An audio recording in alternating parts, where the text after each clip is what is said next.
Jason Beatty, you need a 3. Beatty, you need a 3.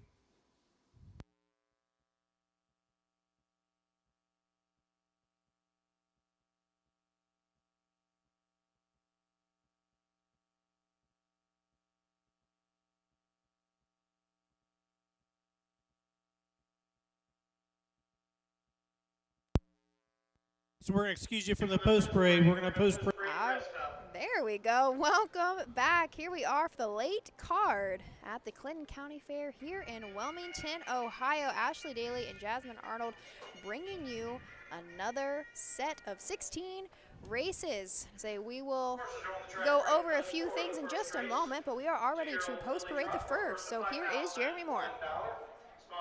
J Standardbreds. The 1, Tom Stemrose, Jeff Niceonger aboard. The 2, I'm Out of Range with Derek Wadaker. The 3, he will parade last. The 4, Corporate CEO, Randy Tharps.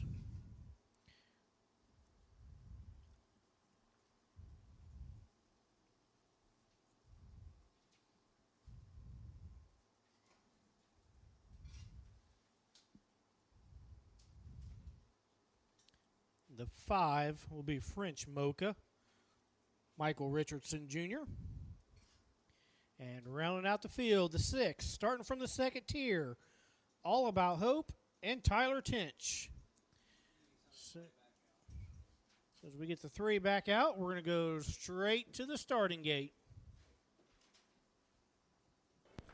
Guess we are going to roll right through them. Yeah. We have a total of 32 races today, so this is going to be that second half. All fillies, Jasmine. Yeah, they're all girls rule. Girls rule the world. As Isn't we that a are the song? two women, the 2 women that are going to stumble their way through this broadcast today. Thanks for joining us. As always, we did have some audio issues, so we apologize from that.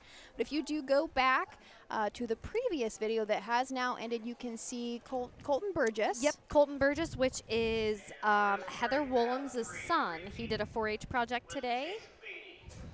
So that was super neat. He trained, he warmed up Heather's horse that she's in the 4th race.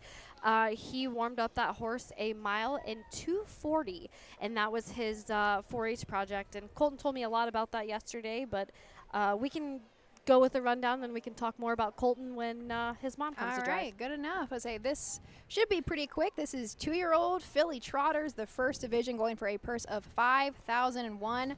On the rail, we have Tom Stemrose, Jeff Niceonger in the bike for Mark Winters. This is a filly by Long Tom out of a Yankee Paco mare owned by Harry Howitz of New York. This filly was a $6,000 purchase out of the Buckeye Classic sale. Recently did have a 4th place finish in a qualifier at Scioto Downs in 2:03 and 1. And the 2 is I'm Out of Range. So Vanetta Wadaker of Zanesville, Ohio owns this filly out of in range. Trent Tharps Jr. is doing the training. Derek Wadaker gets the call. I actually talked to Trent Tharps Jr. earlier today, and he told me that he's got 3 babies, and she was the toughest one to break. When he broke her, he wanted to quit. He about called it quits. She has her good days and bad days. She really likes to work, and she's always active. First start, hope it's a good day, right? Yeah, that's right. She seemed pretty calm back there, so. Jason Beatty is going to get the call of the 3 repeat for Brian Georges. This is a filly by Creatine out of an Uncle Peter mare. This is a homebred also for Kevin Manley of Beaver Creek, Ohio. Another one, this is the first lifetime start, however, did have a qualifier recently at Scioto in 2:02 and 1. And the 4 Randy Tharps drives for himself. Corporate CEO is her name. She looked like she had a mistake last start out, but that was at Scioto. We're at a fair. We're doing big things. Michael Richardson Jr. driving for Ken Hurst. This is French Mocha, first lifetime start. 6, All About Hope. Tyler Tench trains and drives, and he is looking for an educational start for her today. 8. They're off and trotting from the inside. Tom Stemrose from the middle of the track. Repeat. Dropping in 3rd. Corporate CEO. All About Hope trots 4th. 5th. French Mocha, and I'm Out of Range trails. Off stride goes Tom Stem Rose. That's going to inherit Repeat and Jason Beatty on the lead. Sitting second now is Corporate CEO. Third, All About Hope. Fourth, back trotting Tom Stem Rose, French Mocha, and I'm Out of Range. They go past the opening quarter, 32-1. It's Repeat on the front end. Corporate CEO sits second. All About Hope getting a little antsy sitting third. Fourth, Tom Stem Rose. And it's a big gap back to French Mocha, and I'm Out of Range. As I go past the 3/8, heading down to the stretch here, it's still Repeat and Jason Beatty on the front end. Corporate CEO and Randy Tharp sitting second. All About Hope, Tyler Tinch third. First to move, here comes Jeff Nysonger and Tom Stem Rose. Trying to go after the leader after that early miscue. Far back to French Mocha, and I'm Out of Range. They head toward the 5/8. Half mile, 1:04.4. Repeat and Jason Beatty starting to open up by 2 now. Corporate CEO trying to track. Off stride goes All About Hope. That gives Tom Stem Rose third. As they go past the 3/4 pole, Repeat and Jason Beatty still on the front end. Corporate CEO tracking second. 3/4 and 1:35.4. They're starting to bunch up in the last turn here. Repeat on the front end. Corporate CEO sitting second. Third off strides Tom Stem Rose. Down the stretch they come. Repeat on the inside. On the outside, here comes Corporate CEO to challenge. Repeat on the inside. Corporate CEO's going to look him in the eye and go right on by. Corporate CEO Randy Tharps over Repeat. Time of the mile, 2:07 and 1/5. 7-1, Corporate CEO takes our first race. 2-year-old filly trotters acted like 2-year-old filly trotters. Yes, few they of them did. Few of them did, but very nice drive. We don't see Randy Tharps much in the bike anymore, but there was a time. There was a time that he was a force to be reckoned with. I like seeing him out still. So I spoke to him during the break of the 2 cards. He told me this filly was a pistol to break. He said she was up and down. She would bulk. He said she does like her work now. She was very, very tough for a trotting filly. He said she loves to eat. And, you know, I was looking at her after he warmed her up. I said, oh, man, Randy, she looks good. He said, look at her ears. She has massive ears. And so I started, which I seen him when she went by, but he said I can't even put an ear hood on her. She's had earplugs on since day 1 because she can't even put an earplugs on, or she can't put an ear hood on. Well, hopefully she doesn't act like a mule, right? You know? He did say that she is very good with all the grandbabies. So Randy likes to incorporate his grandkids in there, and so the filly is very good with them as well. She was just a $3,000 purchase out of the Buckeye Classic, and she's almost made that back. She just made $2,500 in her first start, so hopefully this is the start of many for Corporate CEO. I have unofficial across the wire, 4-3-1-6. Did have a handful of breakers in that race. I thought the 1-horse Tom Stem Rose was going to come back pretty strong. Jeff ended up trying to move that filly first up right out of the half. I think it was just a little too much, a little too jarring for her. I think she made that break again in the final. Excited at the 3/4 pole, trying to move a little tough, I think. The first race, 2-year-old bay filly by Enterprise out of the muscle Yankee mare Lindy's Top.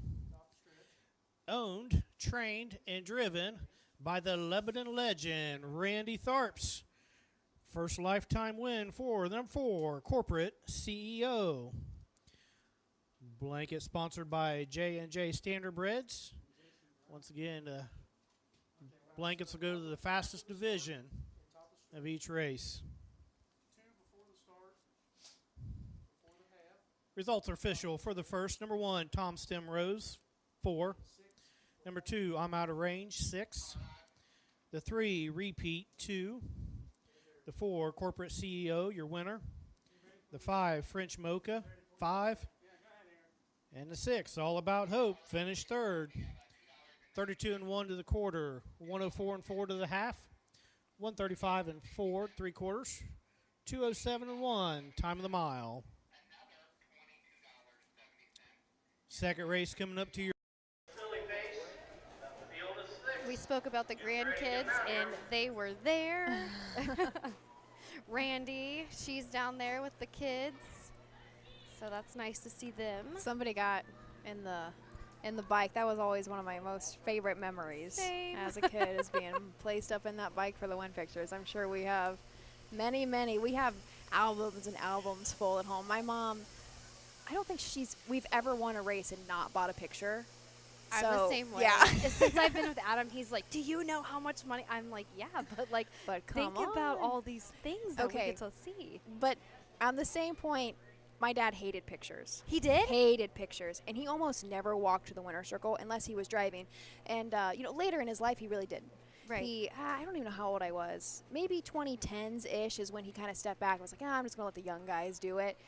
But I will say I'm so grateful for all the pictures from Oh, yeah. before then, because he hated them. So we're kind of limited when it comes to the later years. He would never go in the winner's circle, but very grateful to have them from Oh, when he yeah. was driving and things like that. Even Oh, the yeah. big, I'm telling you, Jasmine, even the big, we won 3 finals in one night. I don't know if he's in Sire the Stake yes, finals, yeah. Sire Stake finals, and we've had Not some even good horses. those? I don't think he went into the winner's circle. He would not do it. Oh, my Would not goodness. do it. Well, I will say from the time that I knew your dad, he was very stubborn. Yeah.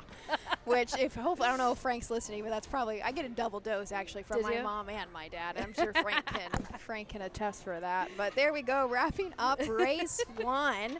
Hopefully, it's going to be a good card all throughout. The sun is shining, but we've got a nice little breeze, and Yeah, it's really I nice say up here. it's going to hopefully make for even faster track conditions. So here we go, and next into the second race. It's going to be a nice full field of 6, the first division of 2-year-old filly pacers. Jasmine and I will introduce you after a brief message. At Ohio State's Galbraith Equine Center, our veterinary champions are here for your champions 24/7, 365 days a year, providing advanced specialty care for sports horses from all stages and disciplines. Our expert team of boarded surgeons and sports medicine and rehabilitation specialists, together with veterinary cardiologists, internal medicine, and ophthalmologists, make our hospital your best resource for all sports horse performance issues. The Ohio State Veterinary Medical Center's Galbraith Equine Hospital. Call us today at 614-292-6661. When you need supplies for your horse, one name stands out: Big D's. Since 1976, Big D's Tack and Vet Supply has been the equine experts you can trust. Whatever your horse needs is available at Big D's Tack and Vet Supply. Visit the retail outlet in Streetsboro, Ohio, or order online at bigdweb.com for fast shipping. Most orders ship that day. Or call 1-800-321-2142. Big D's Tack and Vet Supply. Volstead, Coach K Hanover, Slay, Ohio's top trotters stand at Dublin Valley Farms. Volstead's offspring include Sugar Instead, the 2023 Ohio 2-year-old Trotting Filly of the Year, and 2024 Ohio Sire Stakes winner Jurassic Hattie. Coach K Hanover, the son of world record holder Walner, and Slay, the son of Chapter 7, standing his first season at Dublin Valley Farms.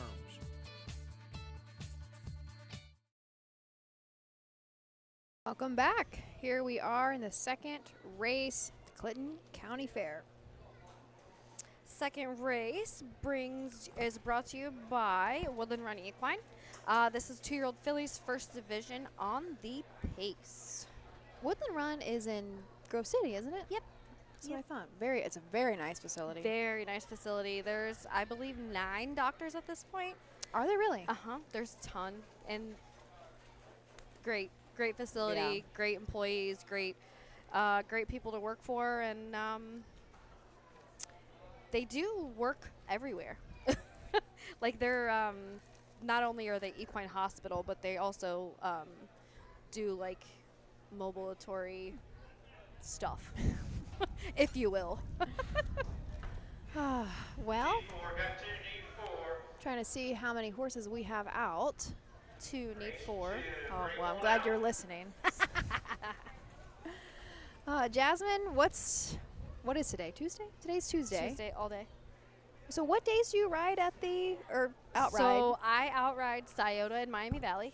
Those are my 2 tracks. I kind of take the fall off. It gives me a break, and it kind of gives my horses a break. They get exhausted. I get exhausted. So I work Wednesday through Saturday. Wednesday, okay. Yep, Wednesday through Saturday. And Devin Miller, she is kind of my right-hand girl. She works qualifiers for me, and she will also work on Tuesdays. So she kudos to Devin. Thanks, Devin. And you have 2 outriding horses. Yep, I have 2 of them. Yep, Brutus and Will. Brutus and Will. It's probably really hard to compare them, isn't it? Honestly, Devin will tell you this too if you ever talk to her. They're 2 completely different animals. And they do the same job. Their personalities are awesome. Will, he was feral for the first 4 years of his life because he was a bucking horse. Really? Yep. How Not a lot of people know How that. did you get your hands on him?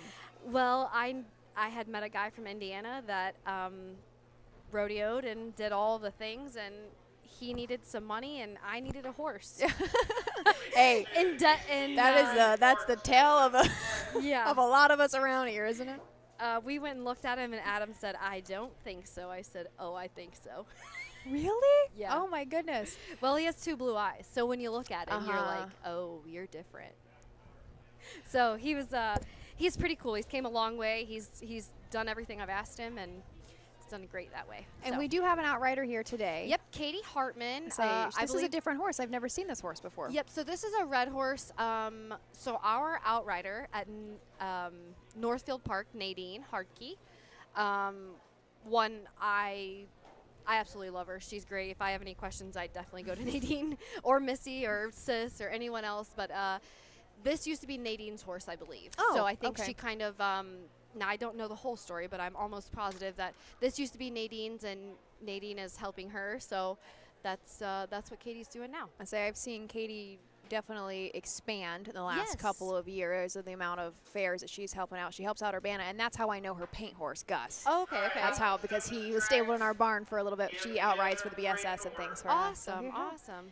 Looks like we are going to go ahead and gather for the second race. We'll let Jeremy Moore introduce the field, and then Jasmine and I will give you all of the good details.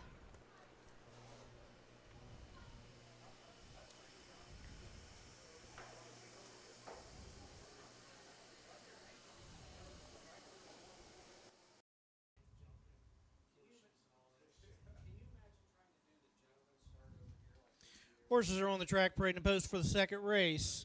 2-year-old filly pace, $4,118. Sponsored by Woodland Run Equine Vet.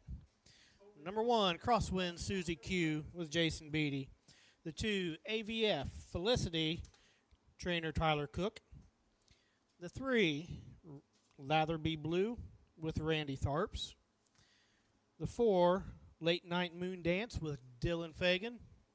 The 5, Legendary Notice, Jeff Nysonger. Starting from the second tier, the 6, It's Not Your Turn. Austin Hanners in the sulky.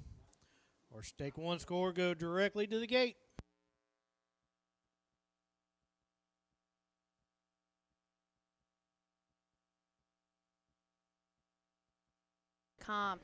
And on your tabs, you'll see View Live Races, and of course, we'll have everything linked no matter where it's at right there, and you can also get those programs and take a look at what the 2-year-olds we're seeing right now.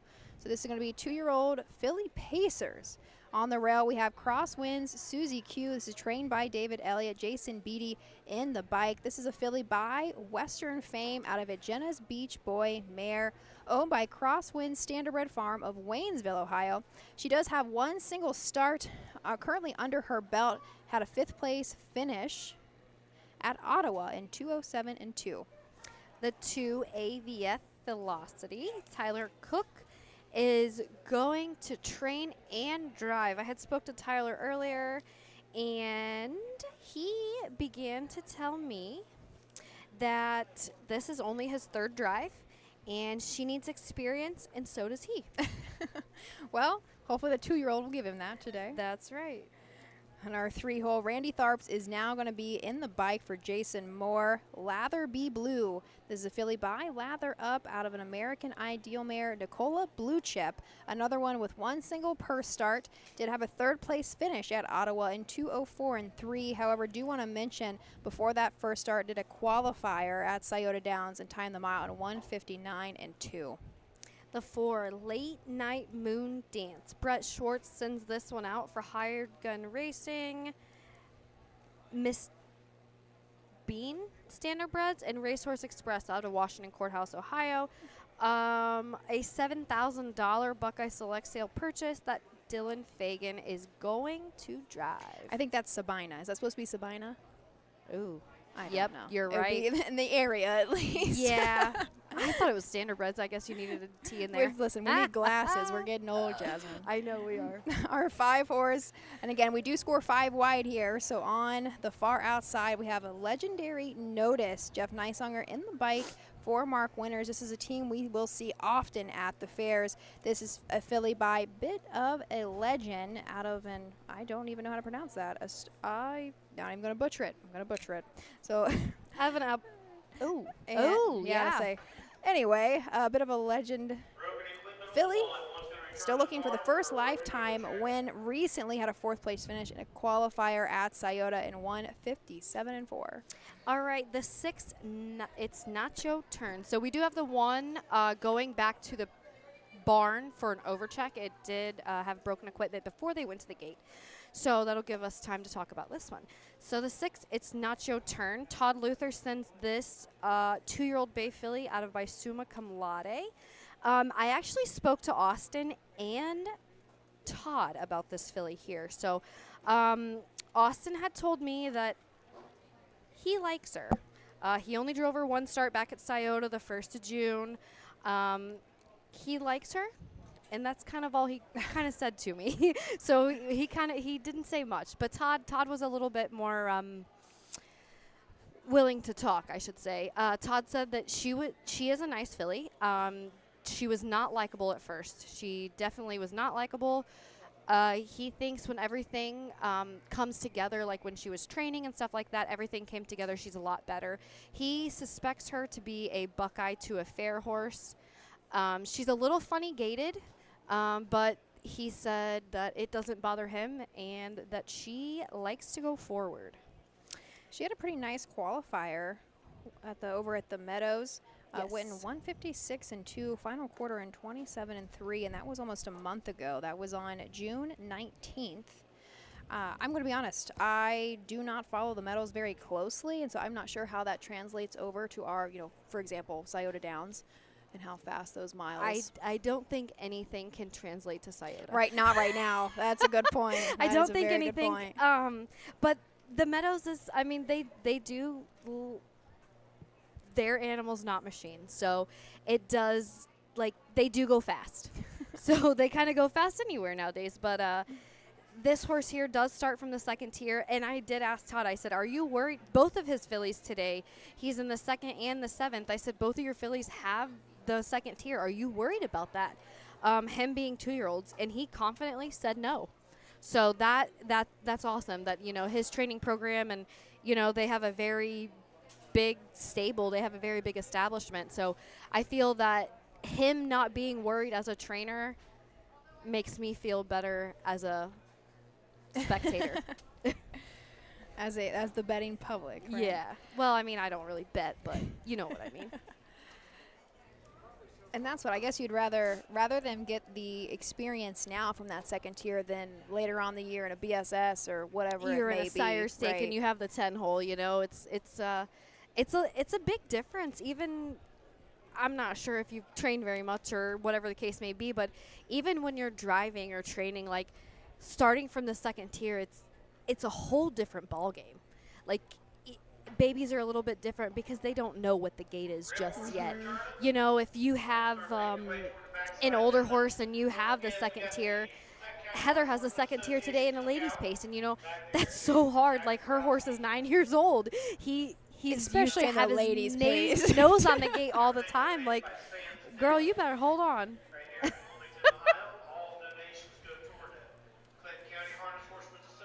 Well, Looks like our one horse has made his way back to the track, fixed his overcheck. I'm going to assume we'll have Jeremy announcing a few, and then Brian might come on later. I think they have a bunch, and Brian and them have a bunch from their barn, so I think he's going to do them all. Oh, is he? This should be his first full card then. Yeah, he did, I think, their 11 or 12 last card, so. Jeremy is kind of turning into the jack of all trades. He is. When it comes to, he's helped us for a couple of years now. He's hopped on his talent. I think he's still planning on learning how to do like shoot camera for us. And Okay. now he's announcing, and does he have anything training right now? Not that I No. know of. Not But that I yeah, know but in the of. past, of course, he trains too. Oh, yeah. And he's a cop. So He does a lot of things. Like he is very helpful when it comes to any kind of questions that I usually have, or and pulling you over. Yeah, well, he did pull me over one time. Don't get me started. Here we go. A field of 6. Getting behind the starting gate from the rail out, we have Crosswind, Susie Q, AVF Felicity, Latherby Blue, Late Night Moon Dance, Legendary Notice, and it's Nacho Time starting from the second tier. We're going to roll it on over to our announcer for the call of the second. 5 on the gate, 1 trailer. They swing into the stretch, and here they come.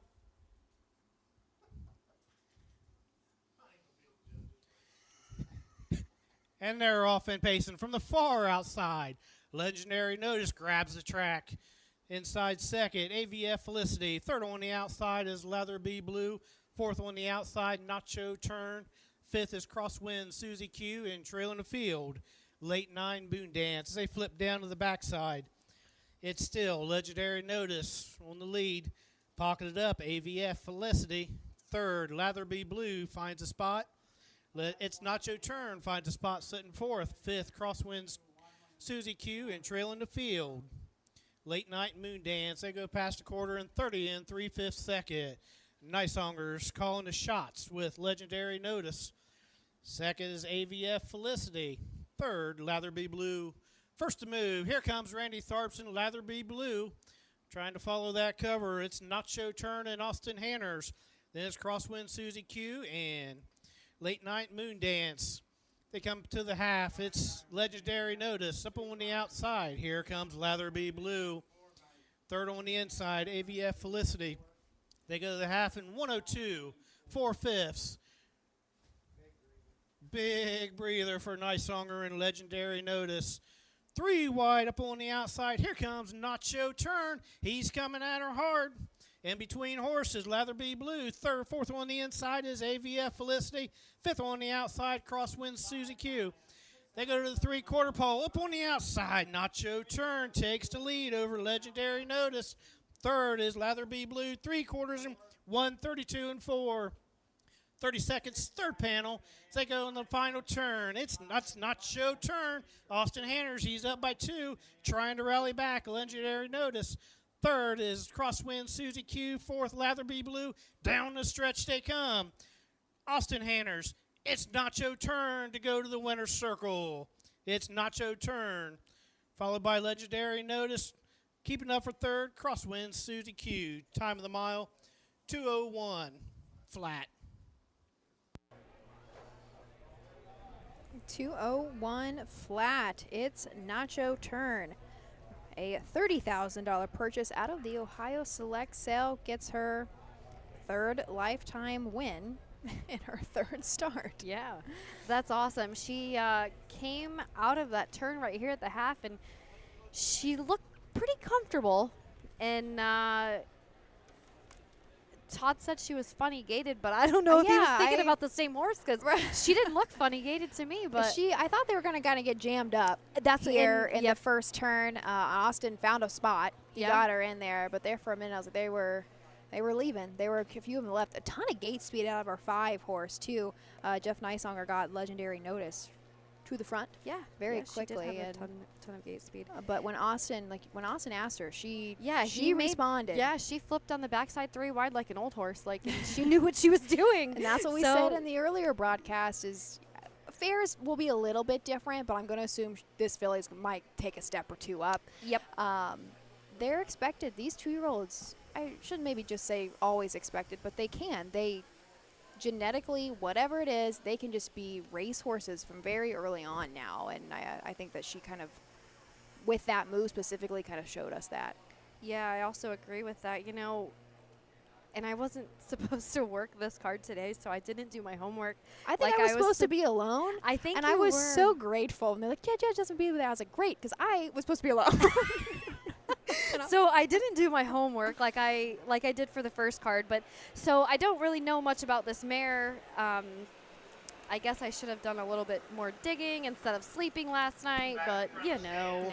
No, it's all fun. That's what everybody listens for, right? Here is Austin Hanners back in the winner's circle.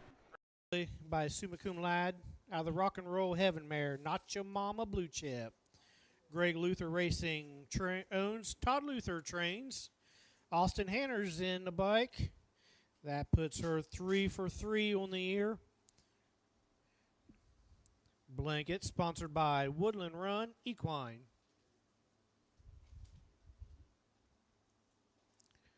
Results of the second are official. Number 1, Crosswind Susie Q was 3.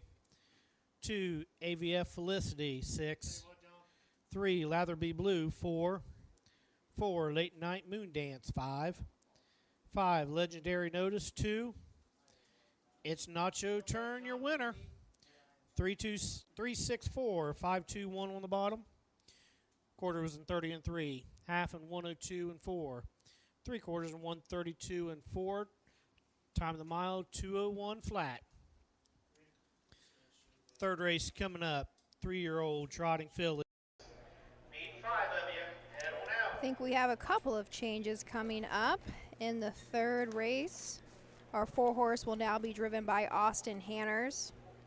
And the 5 will be driven by Jason Beatty. And remember, if we're early enough, please follow along with the program. Head on over to harnessracingohio.com to download that for free.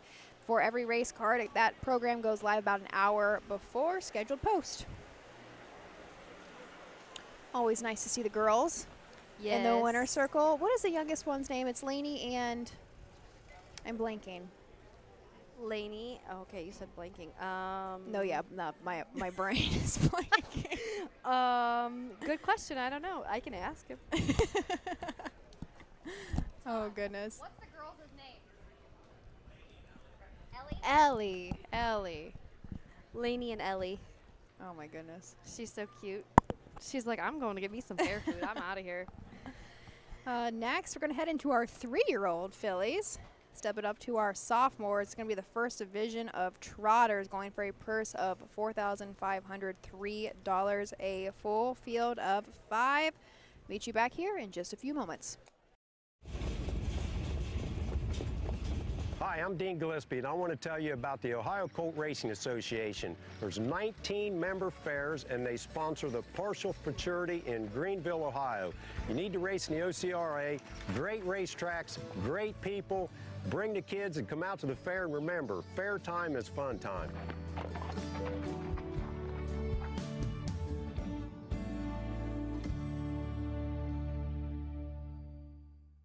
Midland Acres is proud to stand the prominent stallions, TCI, Long Tom, Ready for Money, Monty Mickey, Summa Cum Laude, and Bit of a Legend. With such great pedigree and speed in the stallion barn, Midland Acres will provide a diverse group of top yearlings in the sale ring for 2025. Visit us this fall at our consignments at the Blooded Horse Sale on August 26th, the Ohio Select Jug Sale on September 12th, and the Lexington Select Sale on September 29th through October 3rd. Let Midland Acres experience in the industry lead you to the winner's circle. That was an ad on Midland Acres. We've been talking a lot about breeding the last couple of cards here. Monty Mickey, I love watching that horse race. I agree. Will do his first crop be next year's 2-year-olds? Yes. Yes. We have a change in the 10th race. Golly G. Jason Beatty will drive the 4. Then flip back to the finale, race 16. And race 16. 5, Dudley. Austin Hanners will drive the 5. Now that he says Austin Hanners, I got some super fun facts. Super fun fact. Super fun facts. Austin yesterday spoke with him on his way home from Northfield. Did you call him? He No, called? I texted him. I texted Devin. I said, hey, I'm going to need some questions for the broadcast tomorrow. She said, what? Here's his number. Oh. I was like, oh, fine. All right. So I asked Austin, did he prefer Pacers or Trotters? And he said Trotters, specifically hot Trotters. They're more fulfilling when driving. So I said, okay, whatever. I mean, I could see where he's coming from with that. Yeah, I didn't. I don't know if I expected that answer. I didn't either, and I got more. Hang on. So I asked his most memorable race. It didn't have to be a win. He said he had 2. So the Pacey Midland Pace was there at Miami Valley, or the Breeders' Championship with Rose Run Zane, which he equaled the world record. So those were 2 of Austin's highlights for him. And I asked him what his favorite piece of equipment was, being a driver or, training with mom or, He said less equipment, the better. He loves a horse with no overcheck. So I thought that was pretty cool. He drives a lot for Todd and Luther and gang. They have a lot of foreign horses. So a lot of their foreign horses don't wear overchecks. So I wonder if that's kind of Austin saying, hey, rip them off. Like, let's do a little different. Speaking of foreign horses, Do it. It's really, I do have a standardbred story, but it's such a beat around the bush standardbred story. So I think we don't have too many out yet. So I just came back from Italy, spent 10 days in Italy. On your honeymoon. On my honeymoon, that is true. And So she's married now. I planned loosely. Okay, so I knew the areas we were going to go to. We stayed in like 4 different little towns, I guess. And we stayed at a very nice resort, one of them.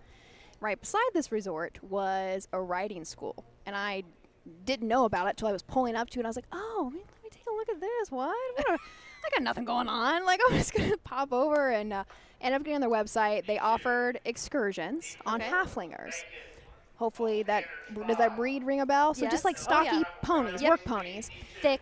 Yes. A little bit And- taller than a pony, but not an average horse. Yes. And we were in halfling. So that is quite literally where halflingers originated. Okay. I was like, this is a cool opportunity. I'm going to ride a halflinger in halfling. Like, let's do it. It was pretty cheap. Maybe that should have been my first sign. And so, but it was a very legit experience. They put on their website advanced riders only. Okay. I'm I pretty consider you confident. advanced, yeah. I did this for a living for multiple seasons of my life. Wasn't worried about that, but I knew I was going to be in an English saddle. They don't really ride Western. Yeah. That's Nowhere besides here. when I was working in a saddle 16 hours a day, I rode Western. I was ranching. But I mean, I could figure it out. I'll be fine. I have some experience. Anyway, get there the next day, paid my money. No one speaks any English. And I'm like, this is going to be fun. Great. Okay, we're very far north. We're pretty much on the Austrian border. So they're all speaking German, not even Italian. Oh. I could kind of figure my way around Italian. I do speak some Spanish, and there are some similarities. Right. German, none, 0. The only word I could make out was gallop. Okay? Uh-oh. And I'm getting ahead of myself already. They pointed me to a tack room, showed me my pony, and gave me a bag of brushes. I haven't put on an English saddle, which it's not that Right. difficult, but haven't put on 7-8 years. I figured it out, got up on my pony. Her name was Anka. She was a good little pony. And then all of a sudden, we're trotting off into the forest, going up this mountain. And all over here, they're trying to talk to me. I'm like, sorry, nothing. No L spelling, yo. And I am so thankful for my time that I spent out west ranching, because we were on some questionable trails. So I'm pretty familiar with mountains, thank God, or I probably would have peed the saddle. Yeah. And Yeah. then all of a sudden I hear gallop. What? We are running on these little halfling. I am running on a halflinger that I don't know, in a saddle I don't know, in a foreign country I don't speak the language, up the side of a mountain, basically in Austria. And I'm like, my mom would kill me. My mother would not be happy with me right now. Anyway, I did survive. It was a wonderful experience. Sat down. There was a girl in front of me riding, and she was trying to translate for me the whole time. She spoke pretty decent English, but it wasn't. I speak none. So, and I I'm not in their country, right? Like, or Right. I'm, you know what I mean. Yes, I know what you mean. And so I was very grateful for her. I started talking about this is what my family does, showed them some pictures, showed them some, videos, and they were so interested. And I was like, yeah, it's a standardbred. And her eyes lit up. She's like, oh my gosh, my personal horse is a retired standardbred from Hungary. How? Yes, I was like, what? I was like, what a small world. And so That's she started telling me cool. it was a mare. I don't know her racing career. I don't know if she raced very Pacer, much in her trotter, life. Did she tell you? I think they do a lot of trotters over there. Okay. I don't know if they really do much with pacing. Yeah. But regardless, I thought that was really cool, and so we got to bond over that for a little is bit. So neat. a roundabout story. I survived on a halflinger, but we also talked about standardbreds in Italy, and she was German. She's from Germany, but her horse is from Hungary and retired from Hungary. So cool. Yeah. That is awesome. Yeah. I on my adventures, I do really questionable things. Now, does your now husband, does he go with you, or does he say, okay, go? He cannot ride a horse. He's been on whiskey. Yeah. He's been on whiskey a couple of times, but it's just not his thing. Yeah, He Adam lo- can't ride either, but Yeah. he has no choice. I kind of strap him in, and we kind of go. But he loves race horses. Okay. And he didn't know anything about this until Oh, he met really? me. None. He Awesome. grew up with I didn't know he had a dog until he was like in college. Zero experience around the livestock, anything. Loves race horses, which makes my life easier. And Oh, I yeah. can like get really worked up about things and rattle them, and he Right. understands them now. And I'm so grateful for that. He set an alarm because 6 hours ahead. Italy is 6 hours ahead. We had a BSS go. He set an alarm to watch this horse race at 2 a.m. Aw, that's awesome. Like he follows it even like my mom's horse is sometimes even closer than I do. He knows what qualifier. He is Aw. so into it. That's great. And I love it. He can talk the talk too. It took me forever to Get really the sling Right. lingo. Yeah. because I've grown up in this forever, but when I really started going into a career, there were some things that it took me a minute to. He picks it right up. So All right, let's go to the post parade, and then we'll talk about these guys. They're on the track parade and post for the third race. 3-year-old filly trot, sponsored by the Darrell and Bertie Lewis Memorial for a purse of $4,503. The 1, Hollow Hill Magic, Roy Wilson.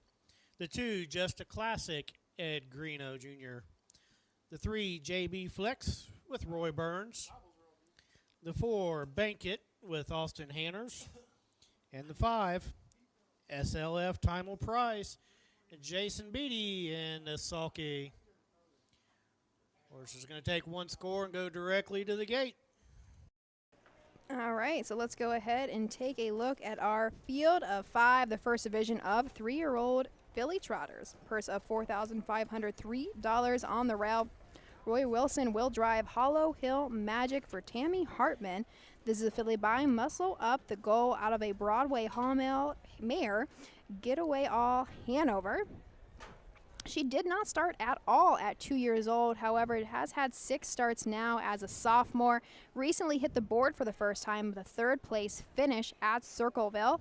But should mention at Scioto Downs, she's put up a couple decent little miles in 3 actually. Her last 4 starts have been in 157 and a piece. All right, the 2 Just a Classic races on Lasix and Trotting hobbles. Ed Greeno Jr. does the training and driving for E.G. Trot and Thomas Adams of Findlay, Ohio. This is an enterprise of Peg Oh My Heart, which I think I know that name. I'll have to look that up, but make a long story short, this was a $11,500 purchase out of the Buckeye sale. His last 4 starts, he's made $3,200.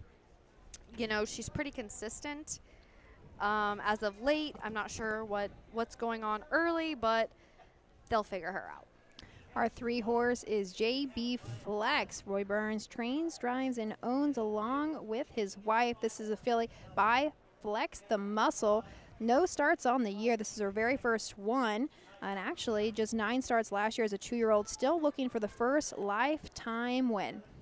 So I spoke to Roy Burns and his wife, Joanne, and I spoke with Casey Kelly earlier, and he said this is going to be an educational start for both of the fillies today.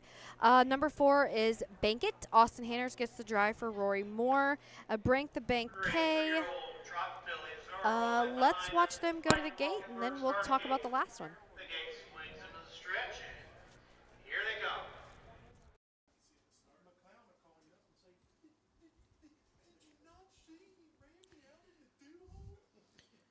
And they're all off and trotting from the inside. Hollow Hill Magic taking advantage of the rail, dropping in second. Just a Classic. Third going to be JB Flex. Dropping in fourth, Bank It. And SLF, Time Will Prize, the early trailer. As they head to the backside, all in numerical order. Hollow Hill Magic on the lead. Just a Classic going to take the pocket trip. JB Flex third, Bank It fourth. SLF, Time Will Prize, fifth as they head to the quarter pole. Roy Wilson's calling the shots with Hollow Hill Magic. Just a Classic and Ed Greeno sitting second. They go past the quarter, 32 and 4/5. Around the far turn, it's Hollow Hill Magic with the lead, opened up by 2. Just a Classic, Ed Greeno second. Third, JB Flex and Roy Burns. First to move, Bank It and Austin Hanners. SLF, Time Will Prize, Jason Beatty trails. They come in front of the stands for the first time. Hollow Hill Magic. She's had the lead every step, but she's going to feel the pressure now. From Bank It, we got 3 in, 2 out, past the half. 105 and 4/5. 33 seconds, second panel. Hollow Hill Magic on the lead. First over grind for Bank It. Sitting third, Just a Classic. SLF, Time Will Prize, second over. Just JB Flex trails. They go down the backside. Roy Wilson gives a couple taps to Hollow Hill Magic, make her go on. Go past the three-quarter pole. Hollow Hill Magic on the inside. Bank It. Austin Hanner still hanging in there. Just a Classic. 3/4, 136 and 3. Midway around the final turn. Hollow Hill Magic, she's led every step. Bank It and Austin Hanner still sitting there on second on the outside. Ed Greeno third, looking for room with Just a Classic, but they come down to the wire. Hollow Hill Magic, the races for second. Just a Classic hangs on for second. Hollow Hill Magic with the win. Time of the mile, 2:05 and 1/5. Hollow Hill Magic gets the first lifetime win for this 3-year-old filly. Yeah, that was super cool. Made a couple breaks the last 2 starts, but did trot in the series at Scioto. Was 4th place, 7th. Still trotted 57 and 1. So, you know, she has ability. I was going to say, she's put up some decent miles. She was completely unstarted last year, so she's had and only 6 starts so far this year. Yep. She's been kind of slow, I'm assuming. And Tammy is Katie's mom, Yes, right? yes. So she's done right by, Tammy's done right by this filly so far. Yep, and they looks like she owns her. So congratulations to them and connections. And Gallier's Racing bred this filly. Who's the mare? Getaway All Hanover. Hanover. That's a name that I'm very familiar with, but I should look up on USTA really quick. That mare, that's a name that's like rolling off my tongue for a reason, but maybe we're wrong. Let me look it up. I don't know anything about trotters, so I can't help you there. I question if I know anything most days. Back in front of the stands for the winner's circle for the 1, Hollow Hill Magic. 3-year-old bay filly by Muscle Up the Goal, while the Broadway Hall mare, Getaway All Hanover. Owned by Tammy Hartman, Karen Sue Zapata. Trained by Tammy Hartman. Roy Wilson in the bike. First lifetime win for Hollow Hill Magic. Blanket sponsored by Darrell and Bertie Lewis Memorial. Getting a little assistance from the outrider, Katie Hartman.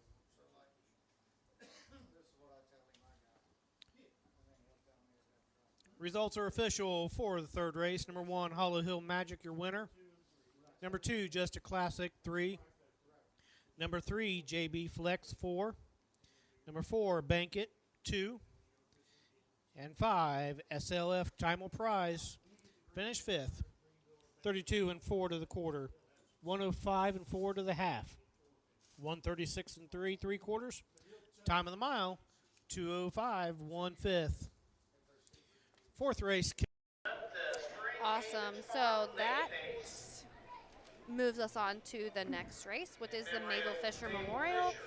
This will be the Spring Haven Farms Ladies Driving Series.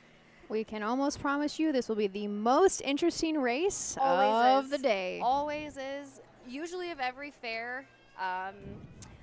I love to talk about these ladies, and Because you've been a part. yeah, I absolutely. This is probably one of my favorite races.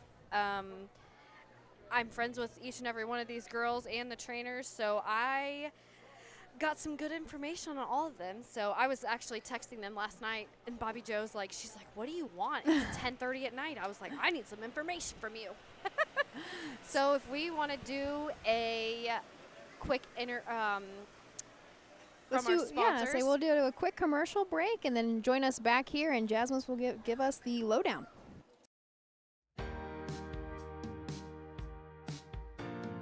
Wellston in Jackson County is located a scenic 82 miles southeast of Columbus. Enjoy the sights and sounds of some true Southern Ohio hospitality as you head to the Jackson County Fair held from Friday, July 11th through Saturday the 19th. Visit the several golf courses in the area or the Lake Catherine State Nature Preserve. And you can explore the hills and Leo Petroglyph State Memorial, where you can see the rock carvings of ancient indigenous people and the graffiti of our ancestors up close. At Buckeye Furnace State Memorial Park, find out about the 1852 restored charcoal blast furnace and how over 300,000 tons of pig iron was produced in its day. What town founder Harvey Wells envisioned as Pittsburgh of the West was one time the second highest producer of iron in the young country. Downtown Wellston offers great places to eat, and nestled among the nooks and crannies are various curio shops. It's just one of the many stops you can make as you follow Driving Park Road to the Southern Valley Colt Circus Stake Races on July 11th and July 12th. Post time, 6 p.m. And you'll be saying, yeah, I'm going to Jackson. Do you love horses and the outdoors? There are hundreds of immediate openings across Ohio for caretakers and grooms.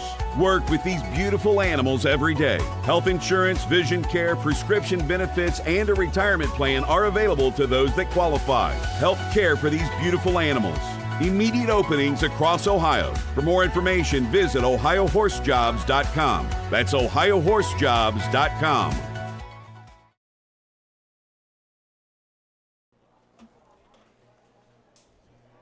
All right, I am back. So I am taking over for a hot minute for the race. So I'm going to talk about the ladies in the Spring Haven Farm Ladies Driving Series. So I'm going to start from the top. I'm going to tell you a little bit of what I know about the horses, and then I will tell you about the girls. So like I said earlier when I was talking to Ashley, I'm friends with all these girls, all the trainers. You know, sometimes the horses are the same. Sometimes we have no idea who the horses are. So we're going to start with the one, Mandy Jones. She drives for trainer Brian Jones, which is her father. She owns this 5-year-old gelding by Shady Shark Hanover. Yes, I did is his name. So 5 years ago, he was in the Buckeye sale for $4,000. This guy here has 43 lifetime starts, $22,000 in the bank. So Mandy usually drives this guy. She drove him at Marion and came second in 2:13 and 4. So I had spoke to Mandy. She said that she likes Pacers over Trotters because she's a little bit more comfortable. Her most memorable non-driving win was a 3-year-old filly at the Red Mile. She was second in one of the second fastest miles at the Red Mile, which they went in 49 at the time. So I thought that was super interesting. Mandy also told me that one of her most memorable drives were at Delaware County Fair with Sports Band. I'm not sure if you guys follow along, but Sports Band was a pretty cool horse that he drove in a lot. She drove him in a lot of ladies' paces with us. So that was pretty neat, and that was her dad's 200th training win. So her favorite food is pizza. Just pepperoni, but any styles will work. Every place makes it different, so that's what she likes about that. She doesn't really have a favorite piece of equipment. They run a small stable, and everything's pretty simply rigged. So if she comes up with something, she's going to let me know.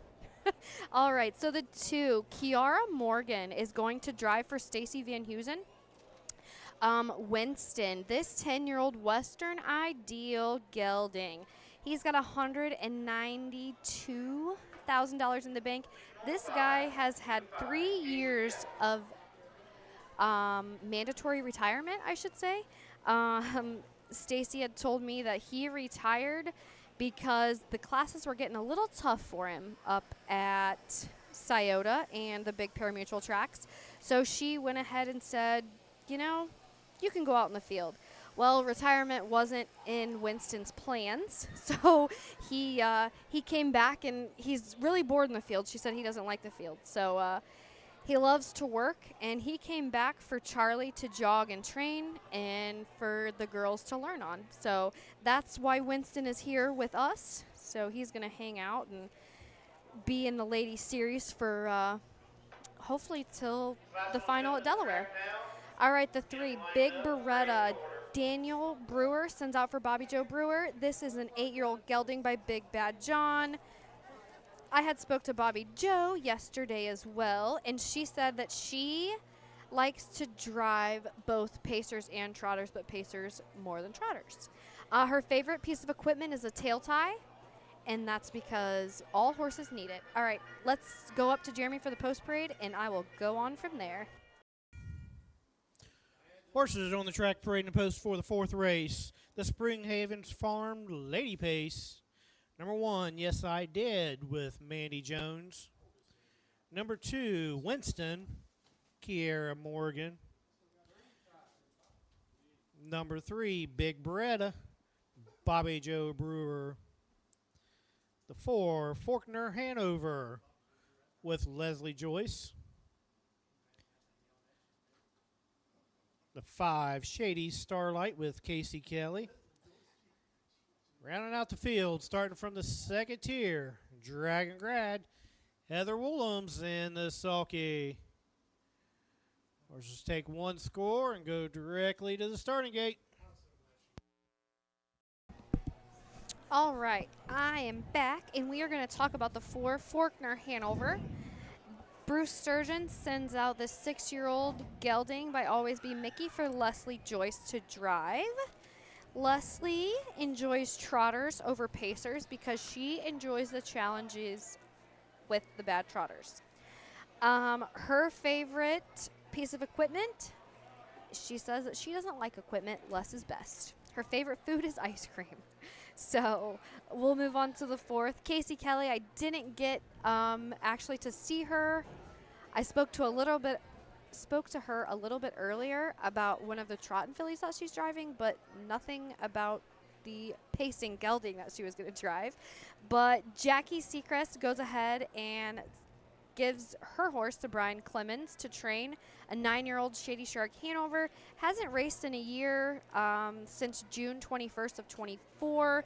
Back then he was in a 10-claimer pacing in 54, very consistent. Looked like Trevor Smith was his regular pilot there. He's got 178 starts, 26 wins, $229,000 in the bank. This horse knows how to get to the winner's circle. Now, if the year off will hurt him, I'm not sure. All right, let's go to the 6th, Dragon Grad. The Wilmington native, Brian Georges, sends this horse out for Heather Woolhams. And Heather has, I don't think she's drove him here, but I think she's drove him in the past, I do believe.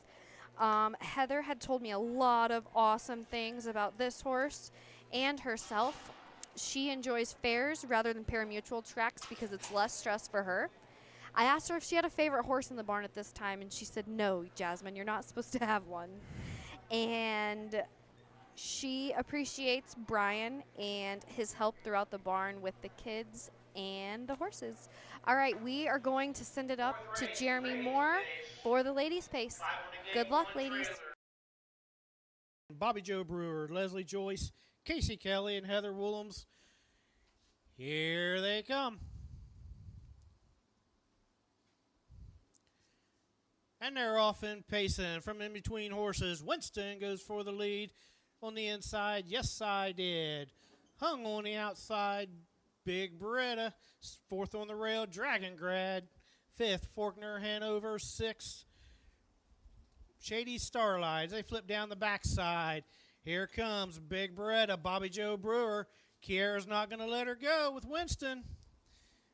Get good to the quarter pole. She does let go. Big Beretta takes the lead. Winston sitting second. Yes, I did. Sitting third. Dragon Grad fourth. They go to the opening quarter, 29-4. Around the far turn, it is Big Beretta. Bobby Joe Brewer going to try to get a breather here. She's up by 2 over Winston. Sitting third. Yes, I did. First over, first to move. Here comes Faulkner Hanover, Leslie Joyce. Fifth on the inside, Dragon Grad and Casey Kelly, and Shady Starlight trails. They go past the half. Bobby Joe Brewer and Big Beretta has opened up by 4. Go to the half, 59-3. Into the far turn. Big Beretta on the lead. She's opened up by 6. Sitting second is Winston. Third, Shady Starlight. Fourth. Here comes Dragon Grad, first to move. And then Faulkner Hanover and Shady Starlight. They head to the 3-quarter pole. Bobby Joe Brewer looks back. She says, where are they at? They hit the 3-quarter. Big Beretta, she's opened up by 10. Winston still second. First over, Dragon Grad still making the grind. 3 quarters and 1, 28-1. They swing into the far turn and down the stretch they come. Big Beretta, she's opened up quite a bit now. The race is going to be for second on 3 wide Dragon Grad. In between horses, Winston. And then, yes, I did. Coming to the wire, Big Beretta, Bobby Joe Brewer. Second, Dragon Grad. Time of the mile, Brewer. 1:56-1. Bobby Joe Brewer, that is the first time that she's ever driven for her family. Really? Yep, that's one fun fact that she had told me earlier. She said, you know, because I was back there and I'm like, hey, I need help. Like, tell me some things about you and your horse. And she said, I got one for you. I said, what's that? She said, I've never driven for my parents, or I've never driven for my family before. It's always been her, you know. Her and Jason have a bunch of horses, and she said a couple things came up, and she had to go to her brother and beg for one to drive. Well, she just gave Big Beretta's first win of the season. First win in 2 years. 2 years, yes. Yeah, absolutely. Looks like Daniel Brewer's going to have to put Bobby Joe I up a was little say bit she more might often. she might have a consistent mount for the There ladies. you go. 1:56-1. Now, I know I hopped on late for the early card, but I'm going to go on a limb here and say that's the fastest mile we've seen today. Yes. It is. Yes.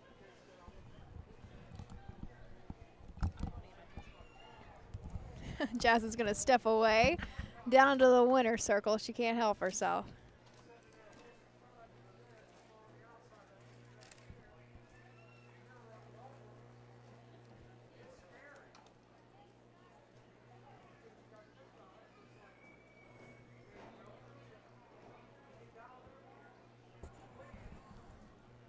And here comes the crew. Looks like Jason Beatty. Everybody's going to come hop into the winner's circle for Big Beretta, Bobby Joe Brewer. Say unofficially across the wire, I have 3-6-2-1. Started to tighten up there across the finish line for place and show. The 8-year-old brown gelding by Big Bad John out of the Towner's Big Guy mare, CC Big Girl Beretta. Owned and trained by Daniel Brewer. Bobby Joe Brewer gets her second win here in the ladies' pace at the Clinton County Fair. That's win number 12 for the 8-year-old gelding. Trophy sponsored by the Mabel Fisher Memorial.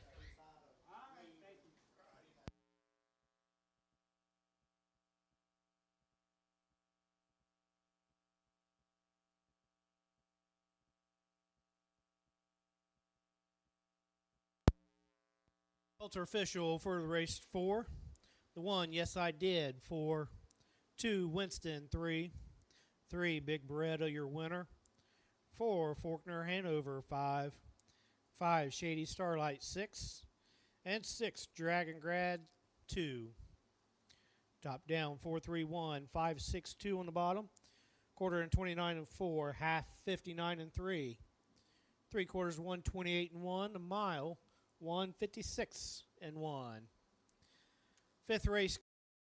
Curiously through Bobby Yeah. Joe today. So you plan on driving though throughout the rest of the year? Yeah, I mean, I plan on driving Xenia. I'm supposed to work the broadcast, but I asked Jeremy, I said, maybe for like one race, do you think I can drive? That's my hometown. So, yeah, I As you want to drive should. there. So really, the ladies don't go for much of a purse. It's No. really all about points and fun. You Yep. guys, And the- honestly, it doesn't really have to do anything with points. I mean, yes, yeah. the points are there, and that's what gets you to Delaware, and that's what gets you to Greenville and stuff like that. But we have You just wanna so do much it. fun Mhm. out there. Like these guys, like Jason, and everybody else. They drive 16 races a night. Yeah. Jason doesn't drive a full card all the time, but when he does, he drives way more than we do. So we do. We have a blast, and like she was smiling from the 3/4 pole on. Like that's awesome, and that's what I like to see. Like I support them even though I'm not out there. As you should, though. And the ladies' final is at Delaware. You kind of Yes. mentioned, Yes. and you won it 2 years ago, I won it in 2019, back in 2021. 2021. Sure, that is quite the experience. But Yeah. there we go. Big Beretta takes race 4 for the ladies driving series. We're going to flip the page now, headed into race 5 of 16. It'll be the first division of 3-year-old filly pacers, a field of 5. We will introduce to you after a brief message. In Ohio, Hickory Lane Farm has the stallions you are looking for, like What the Hill, Uncle Peter, and In Range, as well as Branded by Lindy, Jug Winner Luz Pearlman, Racing Hill, and Guardian Angel Oz. Hickory Lane will offer a host of Ohio-sired yearlings this fall, including 6 by In Range, 5 by Uncle Peter, 4 by Guardian Angel Oz, and 1 by What the Hill. Find out more at hickorylanefarm.com. Make summer memories this year at the Ohio County Fairs. The Ohio Harness Horsemen's Association will be live streaming every race this year, and we want you to be there. Be a part of the excitement with the 2025 Ohio County Fair Racing Passport. Stop by the OHHA broadcast location in the grandstand to pick up your passport and stamp. Get stamps at every fair you attend. Prizes will be awarded to those that attend the most racing programs. Get your passport at the first fair you attend or call the OHHA office at 614-221-3650. Harness Racing, the fastest ride at the fair.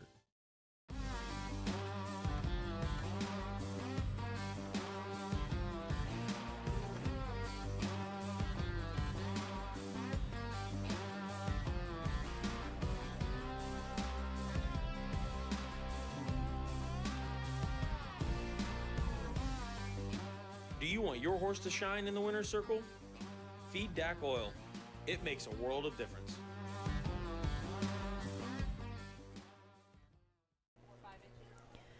Thanks for joining us here at the Clinton County Fair here in Wilmington, Ohio, my old stomping grounds. This is my very first time at the fair, though. I spent 4 years here at Wilmington College for an ag degree. I have an ag business degree with a minor in equine science, and this really kind of do accredit this place, though, the town in general, for I shouldn't say maybe not my love of horses. I grew up in this, and I've spent a lot of time and loved it from a very early age, but I guess it's cemented my career for me at my time here at Wilmington. But the horses are in your blood. No, So I didn't know if you were hopping back Yeah, on no, yet. I was Okay. Yeah, I giving them the cold shoulder. So this is, they said a driver's change in the 9th, but I wasn't paying attention, but I will get that. We will catch it eventually. So the 5th race, we are going to go with 3-year-old fillies. This is going to be the first division of pacers. There's 1, there's 2, so they're coming out. But do we want to talk about these guys, or do we want to? Sure, let's go ahead and Okay. take a look at the field. So the 1 is Mystic Terror. This is a Dan Omar trainee. He sends it out, and Jeff Neisanger is going to drive. This filly had 10 starts last year, made 2 hit the board twice for $3,400. This filly has been racing at Scioto the last 2 starts, but also made an appearance at Circleville. Say it looks like Mystic Terror. She might have raced a little bit at the fairs last year, but this year, of course, I mean we're very early in the season. She took a step up and tried her game at the Buckeye Stallion Series. She didn't. Yeah, she made a little bit of money. Never quite hit the board in the BSS. However, we should mention just 2 back at Scioto on June 20th. She did time a mile in 1:52 flat, so it looks like she can get the job done. We'll see how the smaller track treats here today. But going further back, it looks like she did spend some time last year at Greenville at least, so she's probably pretty familiar when it comes to these half-mile tracks. The 2 horse is May the Horse Be With You. Ken Holiday trains and drives. Greg Luther Racing actually owns this 3-year-old filly by Well Said out of a Better Than Cheddar mare, Spark My Interest. May the Horse Be With You did not start at all as a 2-year-old, only has 1 start lifetime. Was a 3rd place finish. Last start out at Ottawa, went in 2:02 and 4. Then that start at Ottawa, she actually did start from the second tier, and I say so she figured it out pretty early on. She did do that. Let's go with the 3, Sunday's Best Lou. Thomas Litt sends this horse out for Austin Hanners to drive. Austin has not drove this filly, this Fear the Dragon filly, on the program. I guess I didn't look at her before then, but she has been racing in a Nominers 1 condition claimer at Scioto. She did go to Circleville. It looks like she had a bad day at Circleville, so we're going to kind of throw that one out. And she did pace 58 at Scioto the week before that, so I was going to say she just had a bad day. And so she's another maiden. Taking a look deeper into her lines, I can't tell. I think it's last part of May in a non-winners of 1. She did put a mile up in 1:55 and 3. That seems to be one of the best beaten times that we can see on her program. Our 4 horse is Hold My Halo. Alex Hawk in the bike for Brian Georges. This is a filly by Fear the Dragon. Trying to see if they're going to post parade or if they're going to loop again. They're going to wait for him. Okay.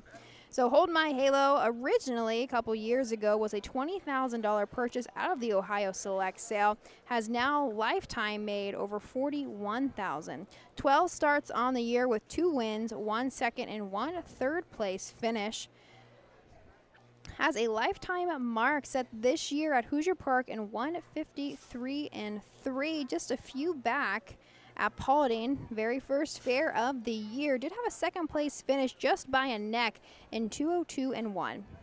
The 5, Fuddy Duddy. Tommy Jones owns this one with Trotter Garbo. And they are letting Roy Wilson go ahead and drive this filly here. Her last start out, she paced in 56 and win. Non-winners of 1 condition claimer at Scioto with Kane Kaufman in the bike. Before that, she was at Circleville in Ottawa. Let's go up to the post parade, and then we'll talk more about Fuddy Duddy. Race 3-year-old filly race. Purse of $3,710, sponsored by S&S Feed. Number 1, Mystic Terror with Jeff Nysonger. The 2, May the Horse Be With You with Kenny Holiday. The 3, Sunday's Best Lou with Austin Hanners. 4, Hold My Halo gets the services of Alex Hawk. And the 5, Fuddy Duddy, Roy Wilson in the sulky. Horse is going to take 1 turn and head to the gate. All right, we'll finish talking about Fuddy Duddy here. She is a Fear the Dragon. A 3-year-old Roy Wilson's going to drive for Tommy Jones, which I had talked about that. She went to Circleville in Ottawa. At Circleville, Colton Noble went ahead and drove her. She was 4, beaten 11, paced 2:05, but at Ottawa, she did seem to improve. She was 3rd past horses. Last quarter in 28 and 4 and 59 and 2, and went ahead and went to Scioto, got some confidence, and paced in 56.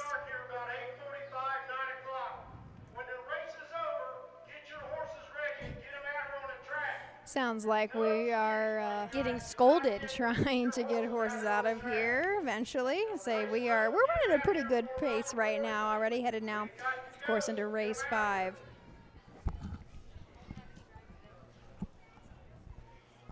Yeah, I think we're worried about not having lights. Right. I think that's our issue. here. Understandable. Yeah. So we'll probably pick up the pace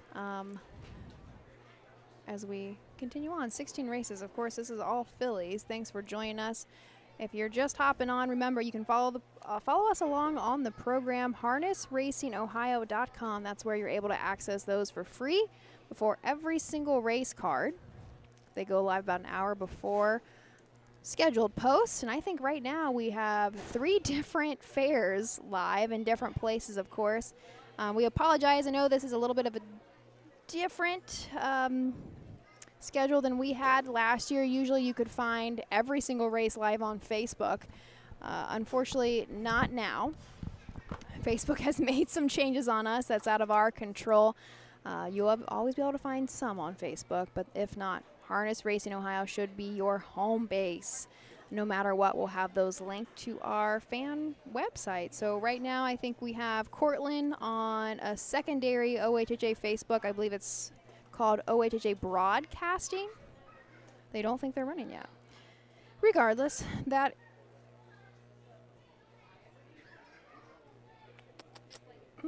let's take a look. Bell Fountain is currently on YouTube. Bell Fountain just went to post at 6 p.m. They are on YouTube. Cortland is currently broadcasting from OHHA Broadcasting. So maybe that is a page to go ahead and take a look at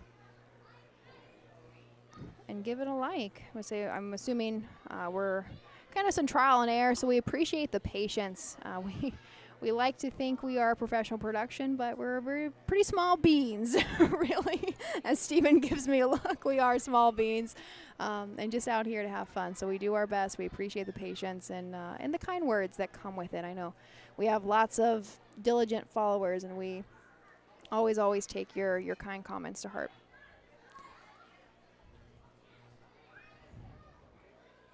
The OHHA Broadcasting Facebook. I say we've been having a lot of issues at Cortland today, unfortunately. That tends to be every year, if I remember correctly. We have some internet issues. It's not always a perfect science, especially at these fairs. If anybody's familiar with what we do here in Ohio and how some of these fairs are really in the middle of nowhere, it doesn't always work in our favor. Cannot take a turn in this race. There we go. Now we're going to move behind the gate for our first division of 3-year-old filly pacers. Remember, this is a field of 5 from the rail out. We have a Mystic Terror, May the Horse Be With You, Sunday's Best Lou, Hold My Halo, and Fuddy Duddy.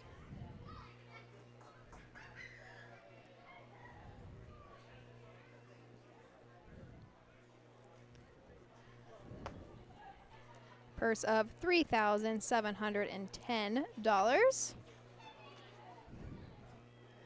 I'm going to go out on a limb here and say Mystic Terror might get it done, should get it done, we should say, but let's throw it up to Jeremy Moore.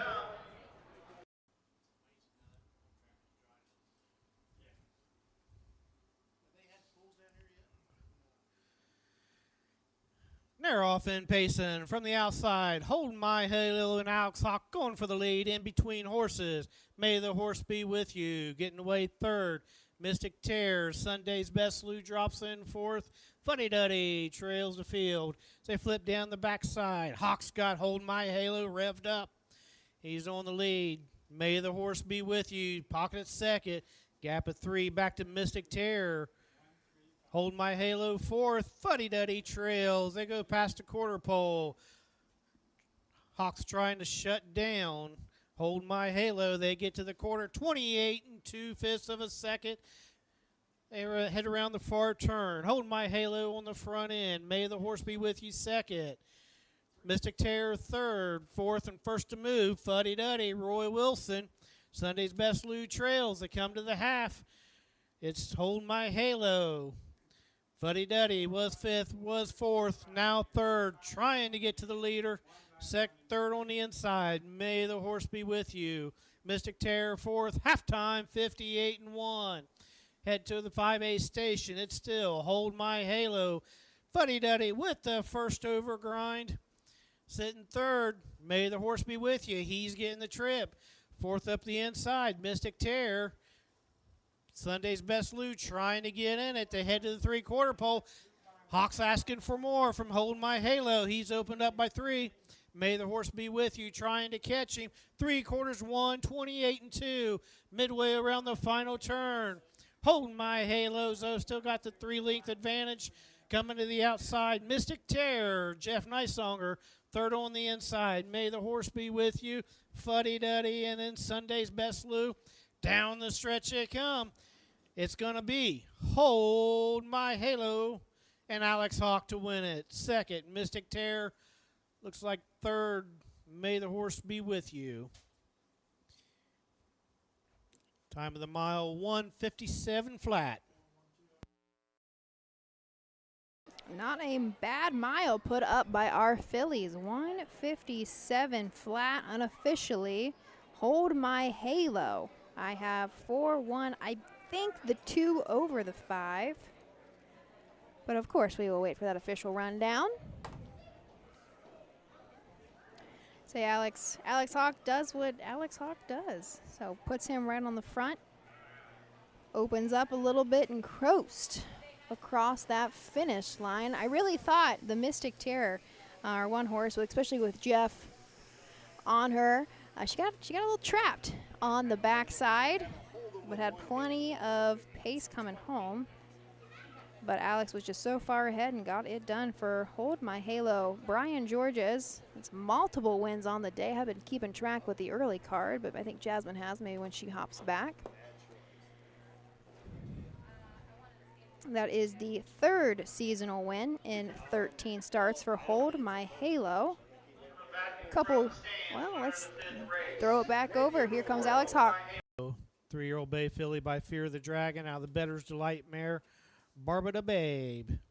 Myron and Sharon Keister, Sydney, Ohio owns. Brian George is trained. Alex Hawk in the bike. That's career win number 6 for Hold My Halo. Blanket sponsored by S&S Feed. Time of the mile, 1:57 flat.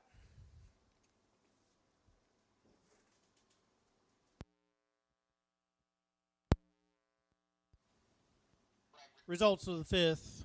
The 1, Mystic Terror, 2. The 2, May the Horse Be With You, 3. 3, Sunday's Best, 5.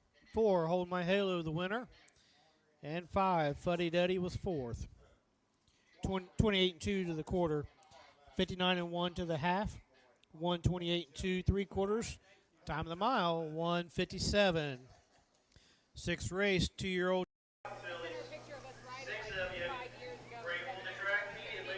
A couple of changes headed next into the 6th race. Course of 16 will be our 2nd division of 2-year-old filly trotters. Like I mentioned, just a couple of changes, but of course we'll go back deeper into these after our commercial break.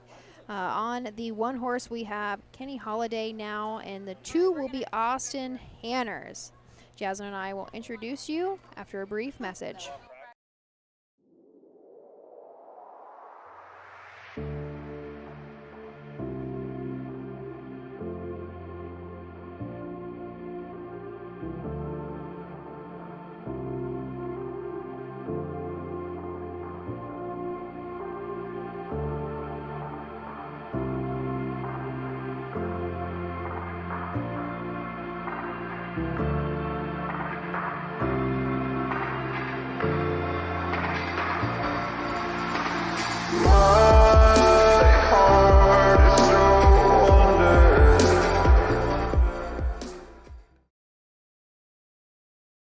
The Ohio equine industry needs your help.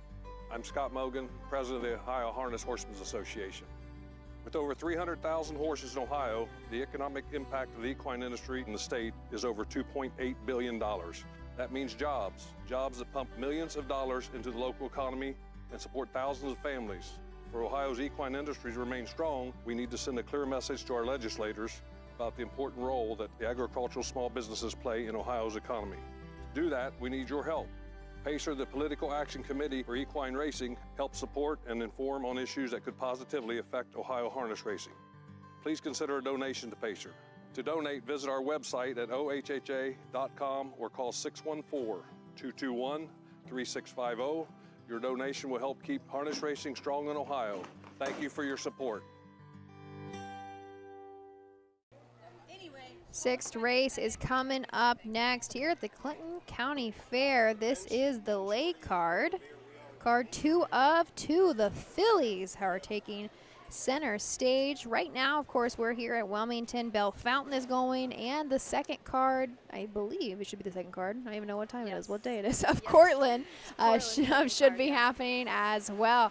Beyond that, it's kind of a weird little gap for us. We're going to have a few days off. The next fair we will come back to is Wellston on the 11th, Friday the 11th, post time at Wellston. And is the Jackson County Fair in Wellston, Ohio is at 6:30, and I believe this Friday it is maybe they're listening, maybe the Bennetts are listening. They are going to host there at the Jackson County Fair a memorial for Hunter. So if anybody is on the backside, make sure you hop on over and purchase something from the FFA food trailer. All of that money is going to be in a trust for their son, Hayden. It's very, very kind of them. And they told me, and I haven't talked to the Bennetts for a couple of weeks now, and I think it was actually, Terry is kind of spearheading it, and Dan, and I want to say it was their family member is an FFA advisor down there. I think you're right. Yes, and that's how all of this happened. So very, very kind of them. Make sure you check it out. It's crazy of how, we were talking of a community earlier, and everybody comes together. They really do. So, all right, let's go on to the 2-year-old trotting fillies, these sassy little girls. There are 6 of them going to the gate here. The number 2 and number 5, Mark Winters, trains both of them. They are uncoupled for wagering. So they will go into the same post position 2 and same post position 5 for those girls. So let's start off with the 1, Creating Dreams. Bruce Walls owns this one with Linda Blumen of Westerville, Ohio. She has 3 starts this year. Her first start was at Paulding. She finished 3rd. Looks like she raced super out of the 2-hole. 2:14 and 2 with Pierce Henry in the race bike. Her second start was at Ottawa. She was also 2nd. Looks like she was on the front. 2:08. And her third start was at Marion. She was in the 3-hole and finished 3rd by 15. So I'm not sure who won that. But they were ahead by quite a bit. So Jason Beatty is going to take the lines over and drive this 2-year-old filly by Creatine. I do think we have a driver change on our 1, so it's going to be Ken Holiday. Okay. Jason is going to choose to stick on our 3-horse, which you can introduce here shortly. But so Ken Holiday is going to drive for Bruce Walls, Creating Dreams. Our 2-horse now has a driver change to Austin Hanners. Meadow, Mark Winters, trains this 2-year-old filly by Enterprise out of a Cadabra mare, Flawless Beauty, owned by Amy Hawk of Jamestown, Ohio. Only 1 single start so far this year. Most recently, however, came back and went a qualifier at Scioto. Had some braking issues late in the race. Still got that mile done in 2:08. However, that first start that I mentioned was up at Ottawa. It was a pretty decent start. She ended up 3rd in 2:11 and 1. Meadow was originally a $5,500 purchase out of the Buckeye Classic sale. So the 3, Brian Georges, brings us Sizzling Marcy. Jason Beatty is going to stick with this crew. Mary Ann and Brian Georges own her and have bred her. So Sizzling Chips used to be one of Brian and Mary Ann's horses. I drove Sizzling Chips at Marysville in 2018. And I believe that this filly here, when she win at Circleville with Jason Beatty in 2:14, she win by 1.5 lengths. Brian had told me that was one of his most memorable wins because they loved Sizzling Chips. Mary Ann loved Sizzling Chips. And so this is Sizzling Chips' baby. So I'm curious to see what Sizzling Marcy can do this year. I'm sure they're hopeful. Oh, yeah. It's hard not to be hopeful, but you also have to give yourself a reality check. Without a doubt, without a doubt. And, you know, I'm not sure if many people remember Sizzling Chips, but she was ornery. She was little but mighty, but she was ornery. And I believe that Brian had said the same thing. Marcy is kind of the same way. Our 4-horse, Ty Van Roden, trains and drives Ariana Range. This is an in-range filly out of an Angus Hall mare. Scott Rooks of Greenfield, Ohio, and Ty also do own.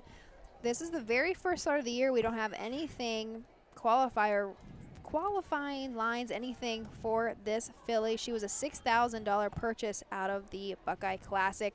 Honestly, we've seen great things already out of the Enraged crop. This is his first crop, so fingers crossed for our 4-horse as well. All right, the 5. Mark Winters sends out Razzleberry Delight. Jeff Nysonger is going to stay along with her and drive her, as he had drove her last 2 starts at Circleville. She was 4th. Came home in 31, 2:14 and 3. 10 days later, you know, she made an 8-second drop, so she was 3rd there at Ottawa. Trotted, 2:08 and 1. So she hit the board, and this black filly by Creatine, $30,000 Ohio Select Sale purchase. Jeff Nysonger and Mark Winters, you are going to see a lot of them teaming up. Well, I think they just tried to post parade without the announcer. Oh. Did you see that, though? Yeah, I did. I did. So I did we'll see see that. if Jason pops back on. But I'm pretty sure they just try to give us a post parade. But regardless, running out the field from that second tier, Ed Greeno Jr. trains and drives for the Town Gal. This is a filly by Creatine at another Angus Hall mare. E.G. Trot of Findlay, Ohio. I do own this mare. She was a blooded horse sale purchase for $4,500. 2 starts so far on the year. She was supposed to go at Marion, however, went ahead and scratched because of track conditions. Last start out was Ottawa. Had a 2nd place finish. Pretty solid effort in 2:08 and 4. So there we go. Our field of 6. I'm going to assume we're not going to get an actual post parade. I'm not sure what happened there, but I think we are trying to roll them a little bit quicker because the sun is going to go down. Fast. We do not have. It's 6:40 and the gate's in position, and I don't think they are waiting on anyone. There is Mr. Greeno there, so I think he went ahead and turned and scored her down. We still have one and a jog cart on the backside. So we'll just stay alert. Yeah. We'll stay alert. And Jasmine, you've talked about driving a couple horses now. And of course, we just a couple races ago wrapped up the ladies driving series. Okay. You are a part of. Yes. Why driving over training? Do you, especially with Adam, you know? Yeah, so I do a little bit of both. I usually keep one horse that I own, train, and I usually don't drive my own. These guys, they drive a lot more than I do, and they're way more experienced than I am. I've driven at the big tracks, and I've driven plenty at the fairs. I drove a 3-year-old trot and colt for my dad 3 or 4 years ago. It's been a while, but I mainly just kind of drive for fun nowadays. The training aspect, I leave that up to Adam. I'm an equine sanitation specialist, so I like to call myself that. I'm a glorified groom. So, you know, I enjoy being in the barn. I really do. And, you know, if you look at our stable, Adam and I, we have horses that are usually older. We do have a couple young horses in the barn, but those are our homebreds. So we don't go out and we don't go to the sales. We don't buy babies and stuff like that. So we have older, little classier horses that, you know, are war horses that we keep, and we like to race those kind. And when we do train down, we have a 3-year-old Western Terror. We have him, and I'll sit behind him. Adam will sit behind him when we need to train together and stuff like that. So we were making a joke earlier that when Colton was doing his training mile and Mhm. he went in 2:40, she said, "Do you have your watch?" Oh. I said, "I don't know. I always get yelled at when I have a watch." So we kind of made a joke about that. But yeah, I do usually get yelled at quite a bit from my dad and my fiance when I try to rate a mile or anything like that. So, and it is what it I would is. say it never fails. There's always a couple comments, especially early in the year, that's like, oh, when's Ashley going to get out there? Truthfully, there was a point that I wanted to train. Really? I was a quarter horse girl. You got to Okay, remember this yeah, now. It took yeah. me a minute to get into the standardbred world. But I maybe really young, I was interested in doing, like watching my dad and stuff, yeah. the driving yeah. portion of it. But truthfully, like as a career, I don't think I don't have any interest in driving. I would much rather train a horse, but my job, as long as I stay with OHJ, I am not able to hold a trainer's license. Right, right. Per our handbook and things of Stipulations, that. yep, We'll yep. see where life takes me. You never know. Yeah. But my mom, I'm also very proud. My mom has a stable. If somebody's not familiar with my background and why the heck you're listening to me talk sometimes. My mom and dad have done this for a very long time. My dad passed away a few years ago. My mom still has about a stable of 20, and listen, I'm going to look for wood. She's got some. She's killing it. She's killing it. She's got some nice 2-year-olds this year, and I'm really hopeful, and I'm so proud of her. I think it's not only 2-year-olds. Like it's not 2-year-olds. You're right. She keeps her old horses going. Like I am a Kim Daly fan through and through, and she will tell you that. I really am. I love my mom to death, and I'm very proud of her. And we've got some nice horses, and I think we've got at least 3 that we're going to stick. And fingers crossed, be kind of competitive in that upper level this year. And like she said, we do have some nice 3-year-olds that have kept us going too, and nice age horses. But before we get into that, we're going to roll it over to the 6th race, a field of 6. Here is the 2nd division of 2-year-old filly trotters.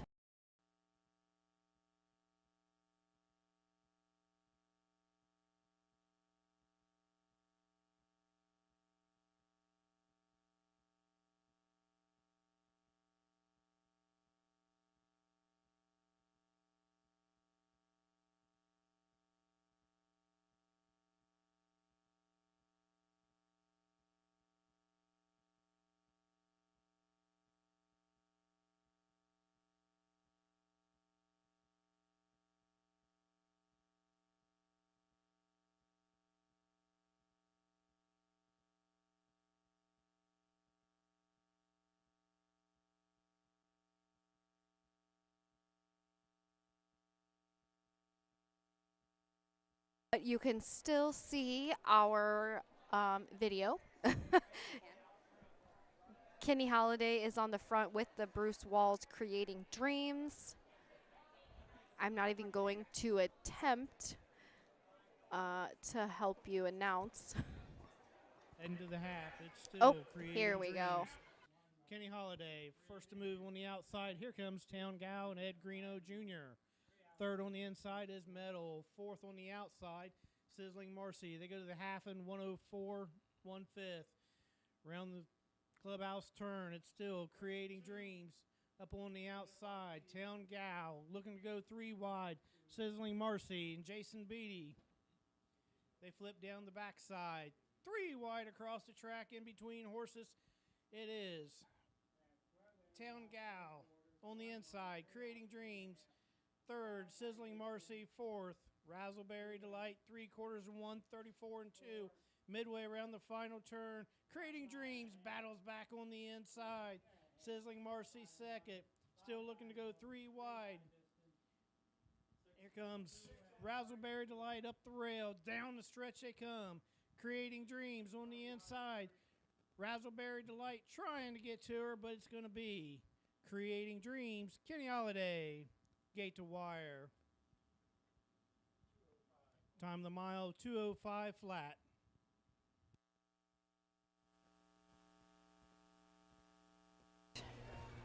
For was Creating Dreams, right? Across the wire? Yep. Bruce Walls, trainee, and Kenny Holliday drove her to victory. That sets her for 4 starts this year, and she hit the board for all 4. First lifetime win. There, our mics are back. Perfect. First lifetime win for Creating Dreams. She was a $10,000 purchase out of the Ohio Select, owned by Bruce and Gina Bullman. I think unofficially across the wire, I have 1, 5, 3, 6. I think we had 3 fillies stay flat and 3 fillies make breaks. And actually 4. Actually, I think I lied to myself. 4 fillies made breaks even. A couple of them, that seems to be a little characteristic. Looking back, really just metal. And she did have a pretty hard break on that backside with Austin in the bike.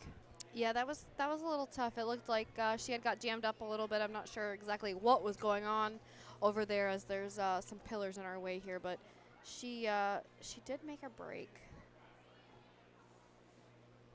Say that sun is starting to glare on parts of the track, and it's making even. It was hard for us to follow, even with the saddle pads, because they're starting to mend together with that sun hitting them just right.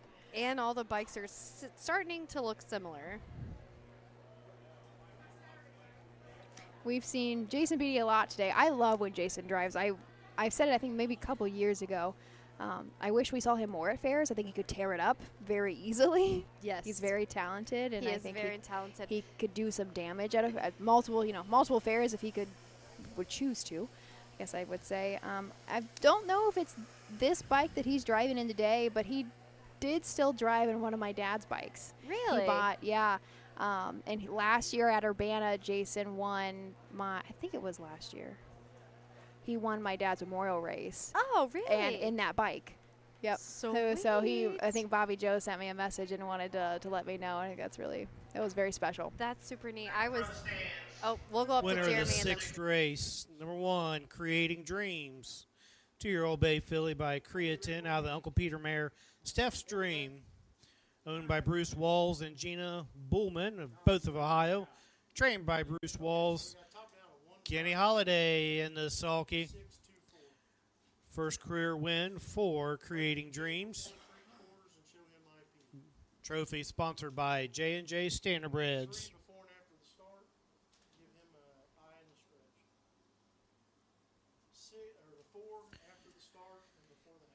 Sixth race official, top down. Number 1, Creating Dreams was your winner. Number 2, Medal 5. Number 3, Sizzling Marcy 3. Number 4, Ariana Range 6. The 5, Razzleberry Delight 2. The 6, Town Gal 4. 32 seconds to the quarter, 104 and 1 to the half. 3/4 and 134 and 2. Time of the mile, 2:05 flat. 7th race. All right, so that 6th race was sponsored by J&J Standardbreds. I was just looking at the winner's circle. Jackie and Jason Borowski, that is who the J&J Standardbreds are. Super great people. They are here at Wilmington, and they are running the food booth by volunteer over there. So Jason has been cooking since I got here at like 10:15. Shout out to them. Yeah, so and they were cooking yesterday too when we got here right before the rain. So Jason and Jackie have been they've dedicated their last 2 days to their fair. So thank you guys, and we appreciate you very much. So nice shout out. Good opportunity to do so. So the 4th race is the OCRA 2-year-old fillies pacing 2nd division. We have some fillies here that are unraced and very, very green, if you will. If you want to start out, I think I have a couple notes on a couple of these guys. So what we can do, though, is we'll hear from our sponsors, and then we'll head back and take a look at the 7th.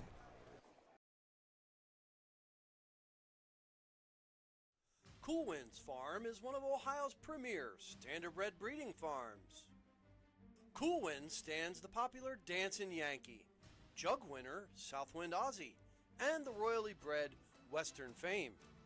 Cool Winds Farm is proud to present our yearling consignments at the Ohio Selected Jug Sale at Pickaway on Friday, September 12th, and at the Standardbred Horse Sale in Harrisburg during the cool winds of November. At Ohio State's Galbraith Equine Center, our veterinary champions are here for your champions 24/7, 365 days a year, providing advanced specialty care for sports horses from all stages and disciplines. Our expert team of boarded surgeons and sports medicine and rehabilitation specialists, together with veterinary cardiologists, internal medicine, and ophthalmologists, make our hospital your best resource for all sports horse performance issues. The Ohio State Veterinary Medical Center's Galbraith Equine Hospital. Call us today at 614-292-6661.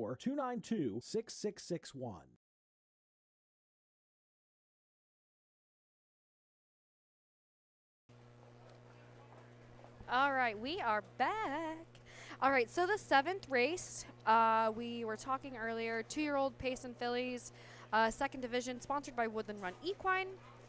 I had spoke to a couple of the trainers in this race, so we will go from there. Sando, Brett Schwartz sends out Sando for Dylan Fagan to drive. This filly was 4th. Her very first start at Ottawa, paced 2-9-3 with Dylan in the race bike. Brought home a little bit of money, nothing special, but paid the feed bill for that week. This 2-year-old Pet Rock by Shaken Frisky, which is a Phil and Frisky mare, which is one of my favorites. Hired Gun Racing out of Washington Courthouse, Racehorse Express, and MW Bean of Sabina, Ohio. All right. And Jeff Neisonger trains and drives our 2-horse Delta Lady. This is one that's shaping up nice and early. This is a filly. 2 marker drive to 5. All right. Quick change that we will bring to you just shortly. But going back to our 2-horse, this is a 2-year-old filly by Catch the Fire out of a roll with Joe Mare Sugar on the Beach, owned by Neisonger Stable, Kathy Gorby, Mary Lynn Irvin of Florida. She was a $20,000 purchase out of the Ohio Selected Sale. 3 starts on the year, 2 wins and 1 second. That second place came last start out at Ottawa, and then 2:03 and 4, but of course went back-to-back before then. So I'm sure Jeff is looking for the win again today. All right, the 3. Steve Bowder sends out She Has a Way for Hank Levan in the sulky. This is a homebred for Steve and Harold Lee. Douglas Schweinhart also owns with the breeders. This is a 2-year-old bay filly by Summa Cum Laude out of town, Temptress. I don't know if you remember her, but I remember her, and I loved her. I absolutely loved watching her. She also, in the 3 tracks that we raced, Scioto, Dayton, and Miami Valley, she was a tough, hard-hitting competitor in the open. So I absolutely loved watching that mare race. Do you remember what years those were? No, but I can How tell you. recent? I can tell you. Because I don't think I remember her. Also, I haven't seen Hank here. So I haven't either. I'm sure we might have a change on the 3. He doesn't have anything of his own in here today. I'm sure he's at Bell Fountain. Truthfully, he's going to be at Bell Fountain if he's anywhere. So I'm sure we're going to have a change on the 3. I also have the 4 as a scratch in this race, and a change on the 5. Now, Sean Barker II will drive Baxter Tough for Logan Rowe, owned by Matt Rowe of Urbana. This is a filly by Dancing Yankee out of an art official mare, Opie's Girl. Of course, no starts on the year, but did have a qualifier at the very end of June and finished 4th in a mile and 1:57 and 4. Final quarter in 27 and 2. Ooh, that's a little flashy. So we will go on to the 4. Katie's on Fire. This is another pacing filly that will start from the 2nd tier from the Todd Luther barn. A 2-year-old bay filly by Catch the Fire, owned by Greg Luther. Ken Rucker and Jana Rucker of Wisconsin have bred this filly here. Todd Luther had told me earlier, this filly, her qualifier at Scioto Downs was, he quote-unquote told me, not impressive.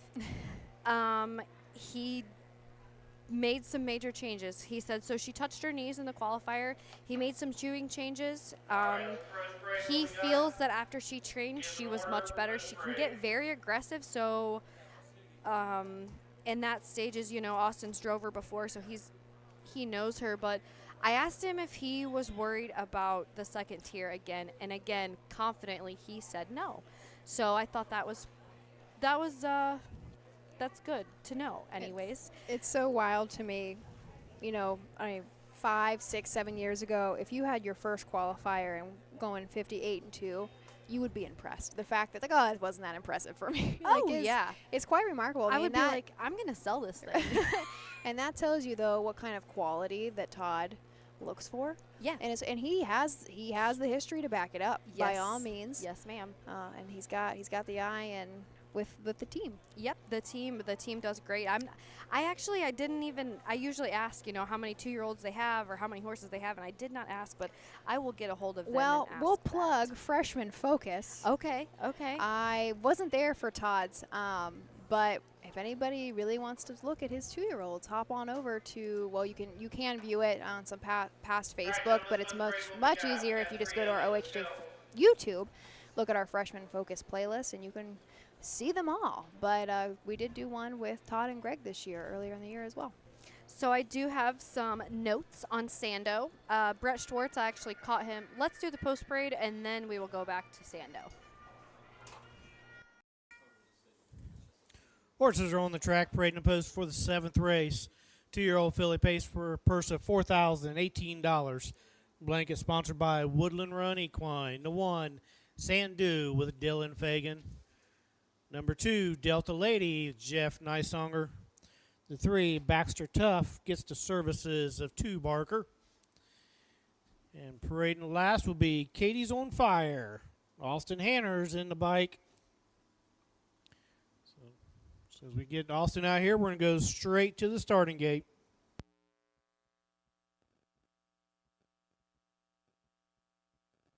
We're not really pushing races much. We've talked about it, but we haven't seen them pick up haven't seen them pick up the pace. Of course, later on when we don't have warm-ups, they'll move a little bit faster. But for now, they're just kind of taking their time. But hey, they've been here all day too. So and like I said earlier, I was doing interviews back there, and I was in the barn and I was sweating. I was like, Ashley, I'm not even doing anything, and I'm sweating. I say, we really don't do much, do we, Jasmine? But we get the shade of the grandstand, but now we're in the heart of it. Yeah, it is coming down, and that sun is very warm, and it's not even the hottest part of the year yet. So I talked to Brett Schwartz earlier between the 2 cards today, and he said Sando, this is a 2-year-old pet rock filly, he said she was a tough one to break. She actually broke a jog cart in half. He was kind of chuckling as he was telling me this information, and he had to make 3 bridle changes before that he could actually get her to be civil. So he changed her to an open bridle, and that was the 3rd bridle change he made, and he hasn't moved anything since. So I suspect to see her in open bridle today. I didn't really look, but he said she is sassy, but she does like to go. So I thought that was pretty interesting. I'm still trying to see who's all on the track.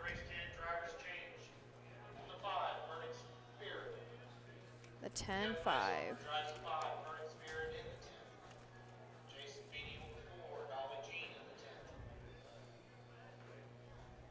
He didn't give us a change. He said there is a change, but he did not give us a change for the 10th. No, he didn't. I'm going to assume that Hank's at Bell Fountain. There's no way that he's not racing at Bell Fountain this evening. But I haven't seen the 3-horse out, though. Have you? I think I did. I can't see.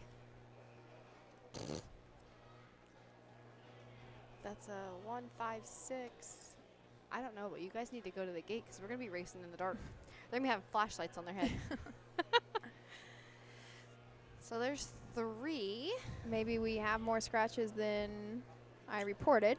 Yep, so there's only 4 going to the gate. So we must have the 3 as a scratch as well. Oh, there we go. Our 3-horse and our 4-horse are both scratched.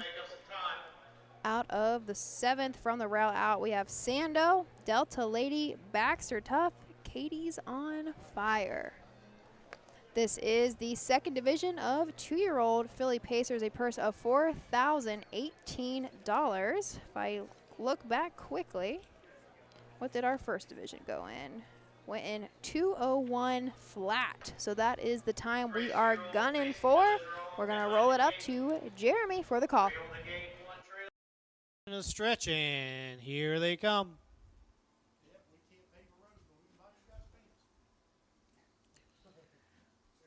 They're off in pacing. Delta Lady on a break.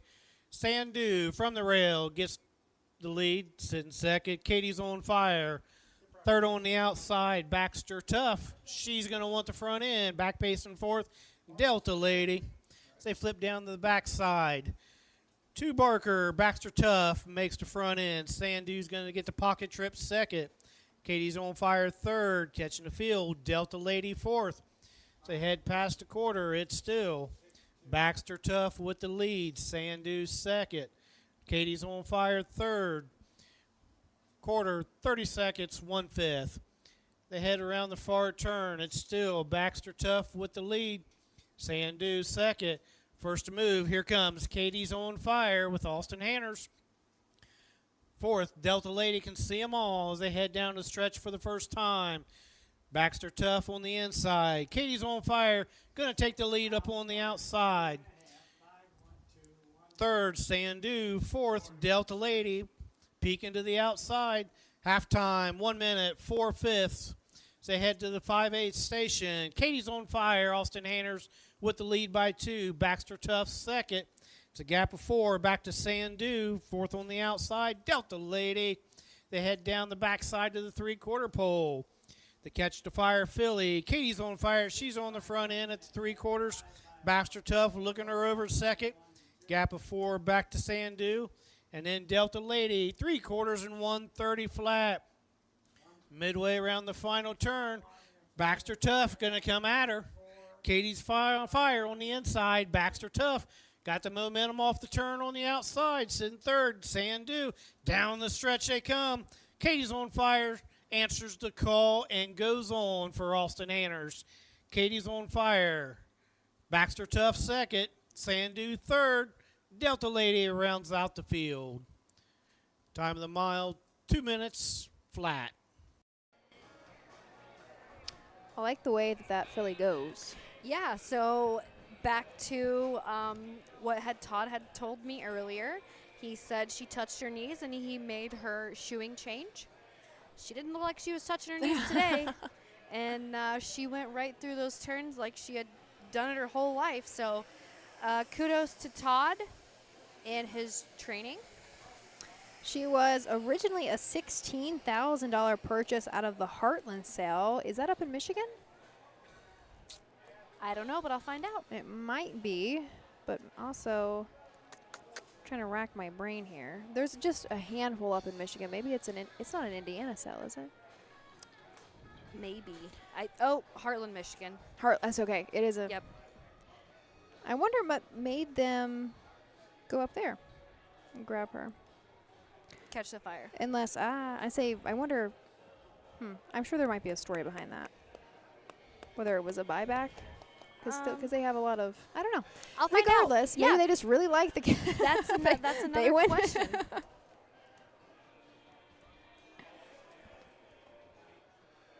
Yeah, that's interesting. I do have unofficially across the wire 6-5-1-2, 2 minutes flat.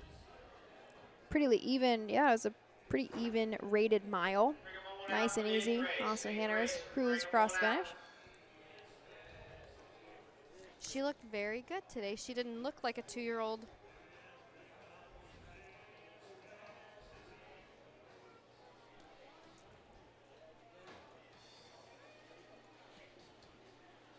Who are you waving to? On my friends. Oh. No one? No, I don't no have one? any friends. I don't have any friends. And here is Austin back in the winner's circle. The Real Artist Mare, Real Lady Katie. Owned by Greg Luther Racing LLC, trained by Todd Luther. Austin Hanners in the bike. First career win for Katie's on Fire. Taking her mark at 2 minutes flat today here at the Clinton County Fair. Trophy sponsored by Woodland Run Equine. 7th race official, number 1, Sandu, 3. The 2, Delta Lady, 4. The 3 and 4 were scratched. 5, Baxter Tough, second. And the 6, Katie's on Fire, the winner. 3-4, scratch, 2-1. 30 and 1. 1 minute, 4/5 to the half. 1:30 flat, 3/4. Time of the mile, 2 minutes. 8th race coming up. 3-year. Not sure what happened with Delta Lady there. She does not have any breaks in her previous lines, or her previous 3 starts. This was her fourth lifetime, but she jumped it off pretty early on. Yeah, they were moving pretty quick out of the gate too. So I'm not really sure if that was it. Yeah, I'm not sure really what happened, but that's very uncharacteristic of her. And if I know Jeff, and I think I do, he'll have her panned out before the next one. Turning the page, we are almost halfway done with our evening card here at the Clinton County Fair in Wilmington. Race 8 is the second division of 3-year-old filly trotters, a purse of $4,503. A nice field of 5. Join us back here after a quick break. When you need supplies for your horse, one name stands out: Big D's. Since 1976, Big D's Tack and Vet Supply has been the equine experts you can trust. Whatever your horse needs is available at Big D's Tack and Vet Supply. Visit the retail outlet in Streetsboro, Ohio, or order online at bigdweb.com for fast shipping. Most orders ship that day. Or call 1-800-321-2142. Big D's Tack and Vet Supply. Own a little and love it a lot. TheStable.ca is an award-winning fractional ownership operation. Buy as little as 1% of a racehorse and experience 100% of the thrill. TheStable.ca makes ownership easy, accessible, and affordable. Communication and customer service are at the heart of everything we do. Get started at TheStable.ca.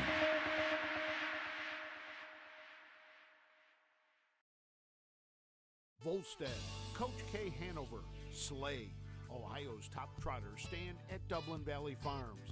Volstead's offspring include Sugar Instead, the 2023 Ohio 2-year-old Trotting Filly of the Year, and 2024 Ohio Sire Stakes winner Jurassic Hattie. Coach K. Hanover, the son of world record holder Walner, and Slay, the son of Chapter 7, standing his first season at Dublin Valley Farms. We stand corrected, Jasmine. Yes.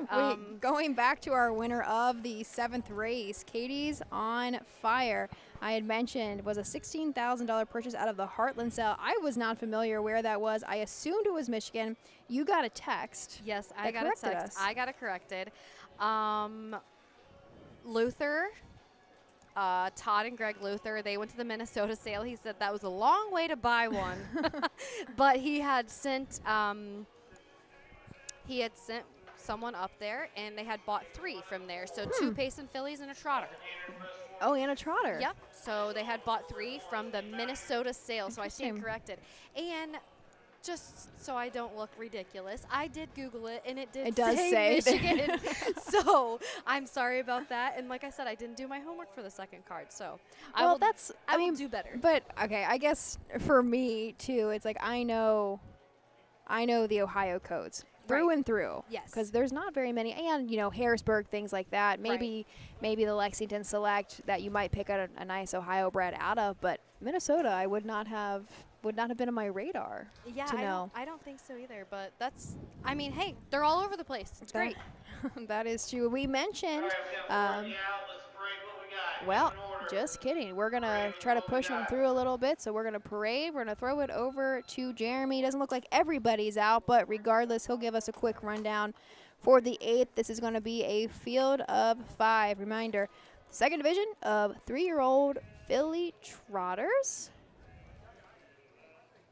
And they're not quite ready yet. Pluckett Tammy T. Brett Schwartz sends out for Austin Hanners on the race bike. Brett had told me earlier she is a good filly. She has 1 speed.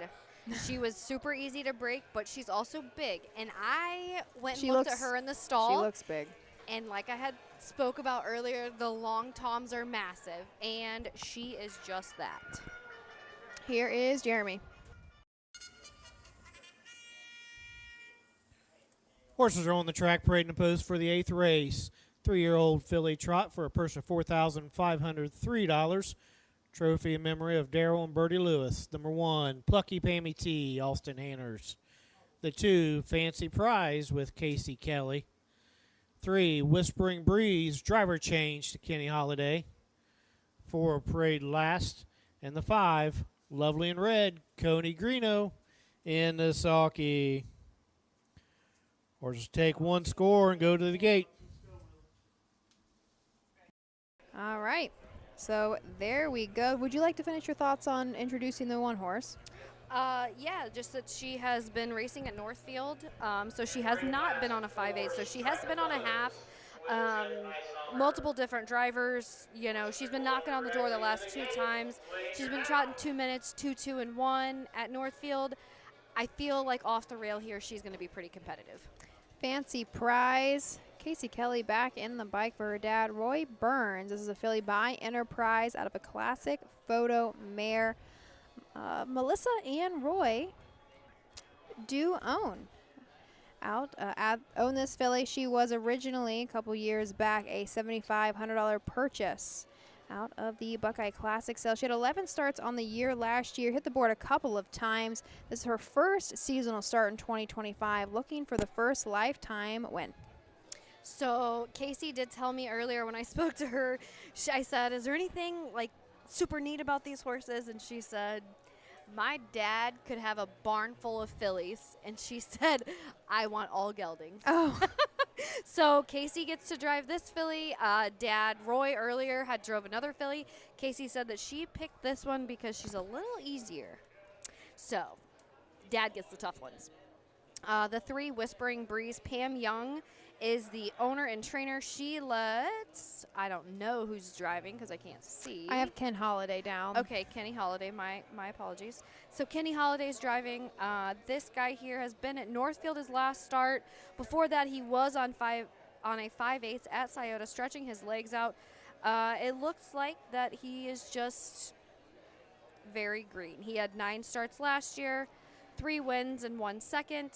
He had a mark of 204 at Wilmington last year here.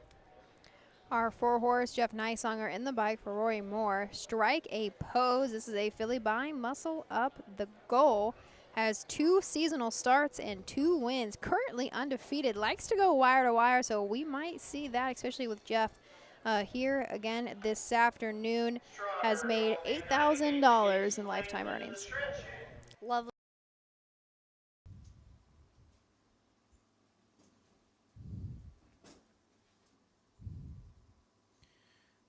They're off and trotting from the in-between horses. Whispering Breeze goes for the lead. On the outside, Strike a Pose. On the rail, Plucky Pammy T. Fancy Prize gets away 4th and 5th. Lovely in Red. They head around the turn on the inside. Whispering Breeze on the inside. Off stride goes Strike a Pose. Inheriting second is Plucky Pammy T. Third, peeking to the outside, Fancy Prize. 4th, Lovely in Red, and back trotting. Strike a Pose. They go past the opening quarter. 29 and 3/5 seconds. It's still Whispering Breeze going to try to get every call here. Plucky Pammy T's pocketed up. Third is Fancy Prize. 4th, Lovely in Red, and Strike a Pose trails. They head down toward the half. Still in single file, but here comes Fancy Prize. Casey Kelly, she's peeked to the outside. Whispering Breeze on the front end. Plucky Pammy T second. Fancy Prize drops back in third. Lovely in Red 4th. Strike a Pose trails. Halftime, 1 minute flat. They head around to the clubhouse turn. It's still Whispering Breeze with the lead. Nobody's coming at him yet. Plucky Pammy T still second. Third, Fancy Prize. Gap of 2 back to Lovely in Red. Gap of 2 more back to Strike a Pose. They hit the 3/4 mile station. It's still Whispering Breeze. She's opened up by 3. Plucky Pammy T trying to stay with her. Fancy Prize third. 3 quarters, 129-4. Midway around the final turn.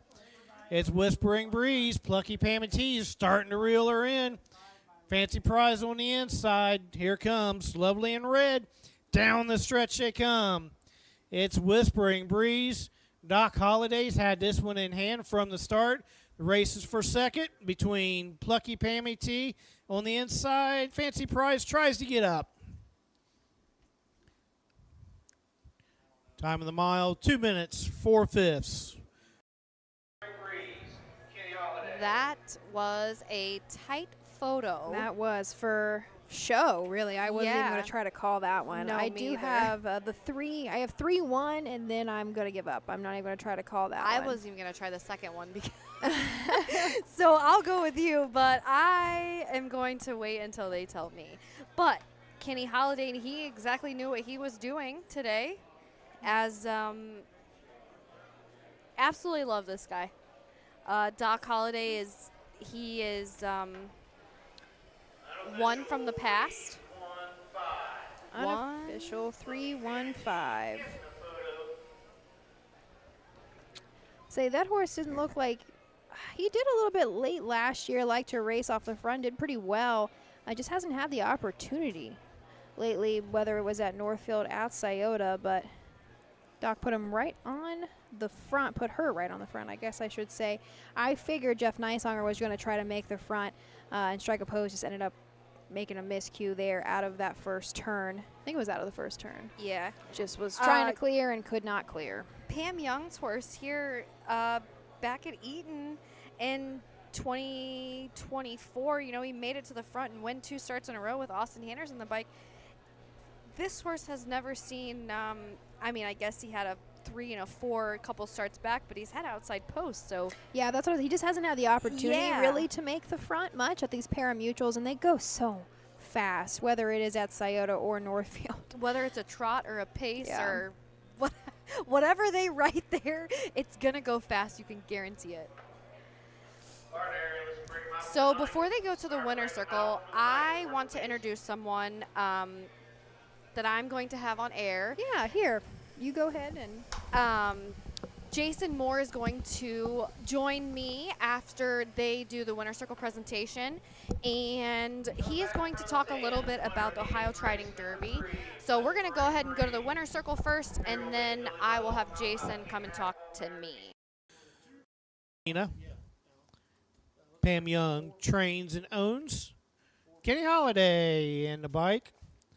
First win of 2025 for Whispering Breeze. 4th lifetime win. New lifetime mark at 2 minutes, 4/5. Blanket sponsored by the Darrell and Bertie Lewis Memorial.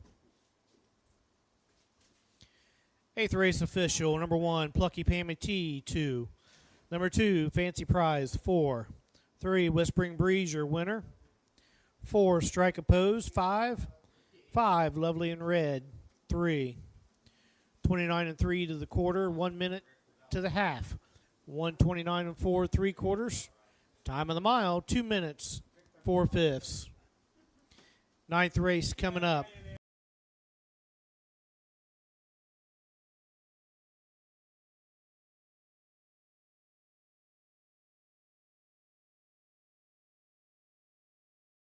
In the sun all day. Yeah. No, it's just happened. Okay, so you kind of texted me earlier and you said something about the Ohio Trotting Derby, the Ohio Pacing Derby. Give me some details.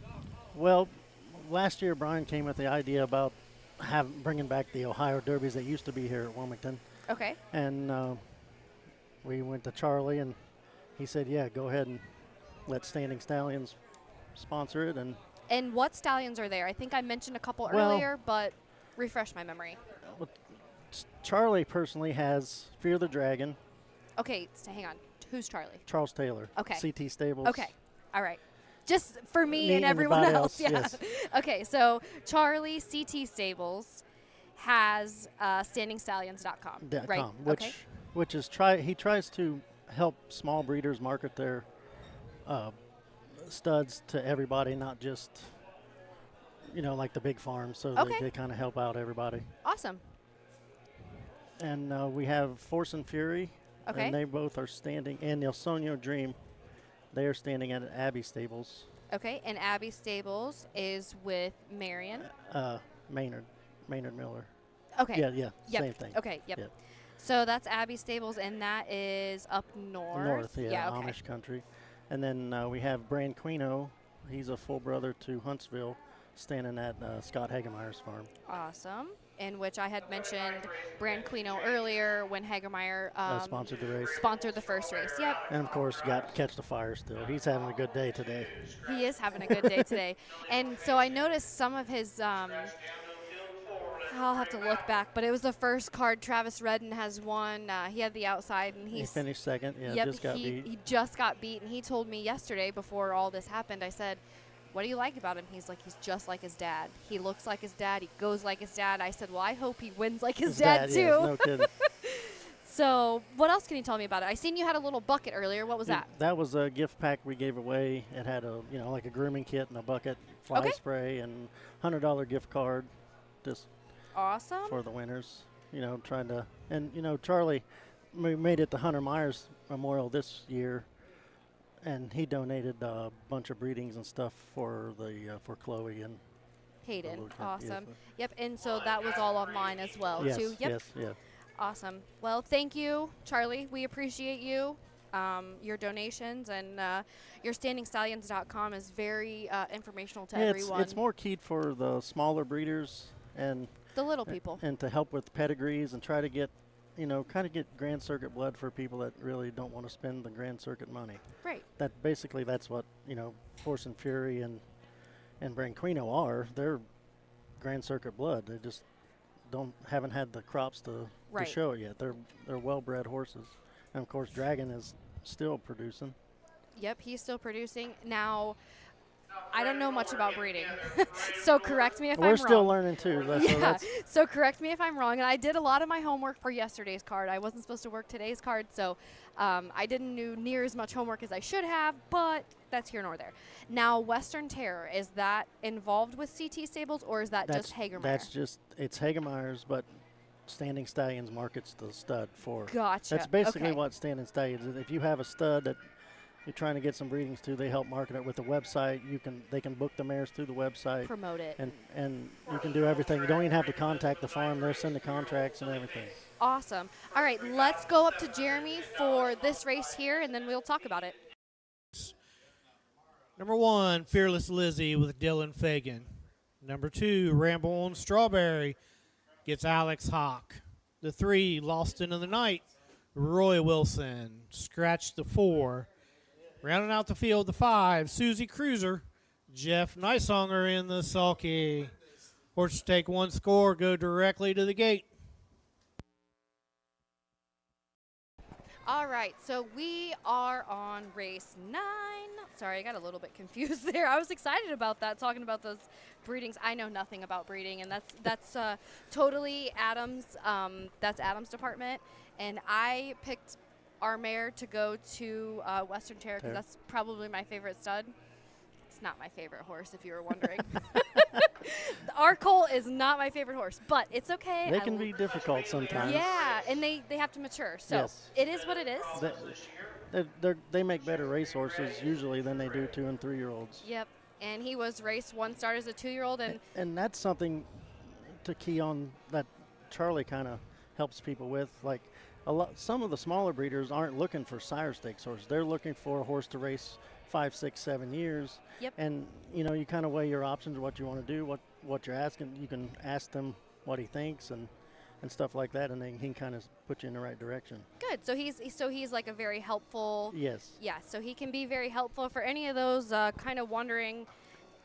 The one thing Standing Stallions has done the last couple of years is gotten more out-of-state breeders breeding Ohio breds, because people from Illinois and Michigan and places like that, they don't have the program that we got here. And if they get they got good mares that have produced, they thinking they can get them here and maybe get them sold or something. It's kind of a home run thing for them they're looking for. That's perfect. Kind of what the basis of Standing Stallions is. Well, that's awesome, and I feel like I live a pretty sheltered life by just going to the racetrack and kind of coming to this. This is the first time I've heard of Standing Stallions, and it's been here for a while. Yeah. So I apologize, Charlie. I do apologize. Yeah. I do love your horses, but Everybody just go to the website. It has all the studs on there and all their accomplishments and stud fees and contact information. So standingstallions.com, that is something special Yes. that people need to look at, and it's very informative. So I did miss the post parade of these guys, but I will go through them quickly. Fear the Lizzie, Larry 6 sends out for Dylan Fagan to drive. Dan O'Mara sends out the 2 Rumble on Strauber. Lost in the Night, Tommy Jones for Roy Wilson. Stephen Livingston, Millie on a Paycheck, and Robert Warner for Susie Cruiser. And they're off and pacing from the inside. Fearless Lizzie goes right for the lead. Dropping in second, Lost in the Night. Third on the outside, Susie Cruiser. Fourth, Ramble and Strawberry making a little break. They flip down the backside. Fearless Lizzie, Dylan Fagan. They're opened up by 3. They're going to call the shots on this one. Lost in the Night second. Susie Cruiser third, back pacing, catching the field. Ramble on Strawberry. As they head past the quarter pole, it's still Fearless Lizzie on the front end. Quarter and 30 and 1/5. Head around the far turn, Fearless Lizzie. Ramble, Lost in the Night, sitting second. Susie Cruiser third. Ramble and Strawberry fourth. They're still in straight alignment as they come down the stretch for the first time. Fearless Lizzie still with the lead. She's got every call so far. Lost in the Night sitting in the pocket. Susie Cruiser third. Ramble and Strawberry fourth. They go past a half in 1:01 and 2/5. Good breather for the Fear the Dragon filly. As they head to the 5/8, Dylan says go, and there she goes. Fearless Lizzie sitting second, following her. Lost in the Night. Third on the outside, here comes Ramble and Strawberry. Fourth on the inside, Susie Cruiser. Hits the 3/4 pole. It's still Fearless Lizzie. Lost in the Night, peeking to the outside. They go to 3/4, 1:31 and 2. 30 seconds, third panel. Midway around the final turn. Fearless Lizzie still with the lead by 2. Lost in the Night, trying to get to her. Susie Cruiser third. Ramble and Strawberry fourth. Down the stretch they come. It's going to be Fearless Lizzie. Dylan Fagan gets the win. Second, Lost in the Night. Third, Susie Cruiser.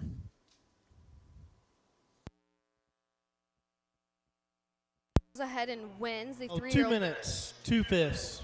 2 minutes, 2/5. Fearless Lizzie wins the 3-year-old filly second division pace. I kind of dropped the ball there. I got a little excited with the Standing Stallion situation there. Another winner from Standing Stallions, right? Yes, there. that's another winner. Fear the Dragon. Larry 6, I had spoke to him earlier in the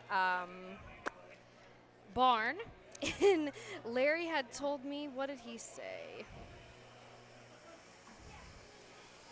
He loves the fairs, the pari-mutuels. He goes just to fill in so he can race week after week. He loves the fair circuit, and he feels good about how Lizzie is feeling today. He wasn't wrong then. He wasn't wrong. Okay, I have a couple questions for you before you leave. As a trainer, which you've trained some nice horses in your day, you've even groomed nice horses in your day. As a trainer, as a groom, what are one of your favorite pieces of equipment? Regal bit. A Regal bit, and why? Because, especially with young horses, a lot of times when they're learning how to go, they don't have a good mouth, and the Regal's soft enough, and with the extensions on it, it kind of gives you a little more control. If one's on a line, you can get them off a line without going too extreme too early. Awesome. Great answer. I appreciate those kind of answers. Some people would be like, nah. I'm like, okay. I probably already know this, but what is your most memorable win? Adios. Adios. Okay. Yeah, Adios. Winning the Heat of the Jug was pretty cool, but And yeah, with who? Catch the fire. Okay, I just wanted to make sure. I didn't know if you were jumping ship on me here or anything. No. All no way. right. No shot there. All right, we'll head down to the winner's circle, and we will see Dylan Fagan get his trophy. 3-year-old Bay Filly by Fear the Dragon out of the Western Ideal mare Elizabeth Spencer. Missy Sword, Washington Courthouse. Larry 6, Washington Courthouse trains. Dylan Fagan in the sulky. First lifetime win for Fearless Lizzie. First owning win for Missy Sword. Blanket sponsored by S&S Feed and Dennis Owens.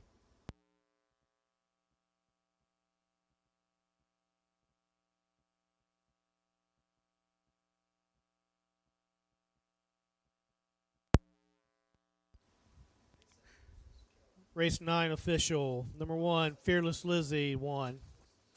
The 2, Ramble and Strawberry, 4. The 3, Lost in the Night, 2. Scratch to 4, 5, Susie Cruiser, 3. 1, 4, 2, 3. Top to bottom. 30 and 1 to the quarter. 101 2 to the half. 132 and 2 3/4 time of the mile. 2 minutes, 2/5. 10th race coming up. 2-year-old.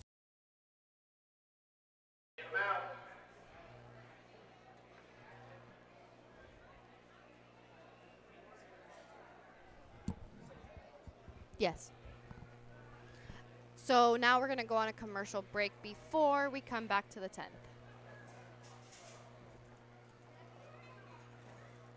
The Fayette County Fair is back July 14th through the 19th, and that means the community night at the races. Enjoy an evening of great harness racing Wednesday, July 16th. Post time is 5 p.m. Everyone that enters the grandstand receives a free raffle ticket for their chance to win great prizes. Plus, wiener dog races. Community night at the races is presented by the Fayette County Agricultural Society and Fayette County Travel and Tourism Bureau. Don't miss the Fayette County Fair. With more than 300,000 horses in Ohio, the economic impact of the equine industry in the state is over $2.8 billion.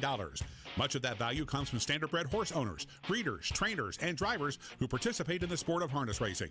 The mission of the Ohio Harness Horsemen's Association is to preserve, protect, promote, and serve the entire standardbred industry in Ohio and beyond. To learn more about the Ohio Harness Horsemen's Association, go to ohha.com. That's ohha.com.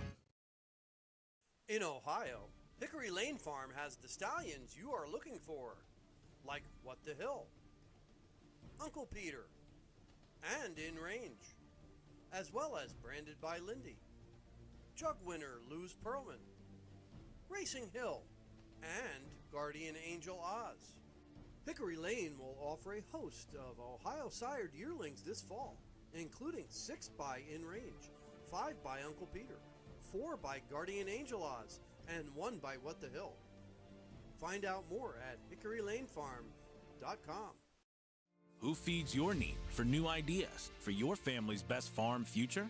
Ohio Farm Bureau. We work with our members to shape ag policy that will positively impact our industry. Farm Bureau is advancing business solutions to give you a competitive advantage. We help you gather information to stay ahead of important topics and technologies. Plus, Ohio Farm Bureau creates opportunities for growth. Ohio Farm Bureau, feeding your need for new ideas.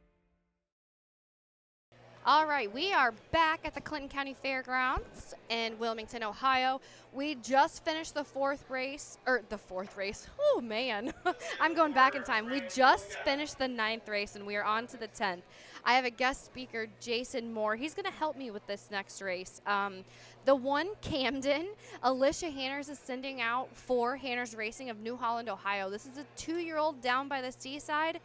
Austin Hanners is driving. I had spoke to Austin yesterday, and he told me that they really liked her. They're thinking the Buckeye Stallion Series or something in that nature. She did have a qualifier on 6:30, and that was in 2 minutes and 3/5.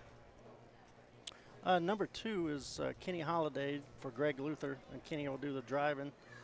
That's a pretty good qualifier at Scioto Downs, and then she raced at Ottawa and looked like she could have tied up or something, just didn't get home very well. Give us $. The 1 is Camden with Austin Hanners. The 2, Miss Marcia with Kenny Holiday. The 3, My Western Home with Derek Wadaker.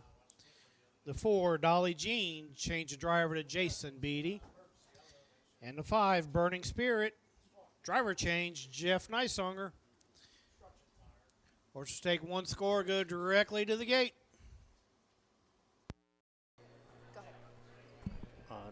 Number 3? Nope, you're on the 2, so Oh. finish talking about that one. Yeah, she looked like got a little lost there in her first race up at Ottawa, but that qualifier was pretty good for fair circuit, I would think.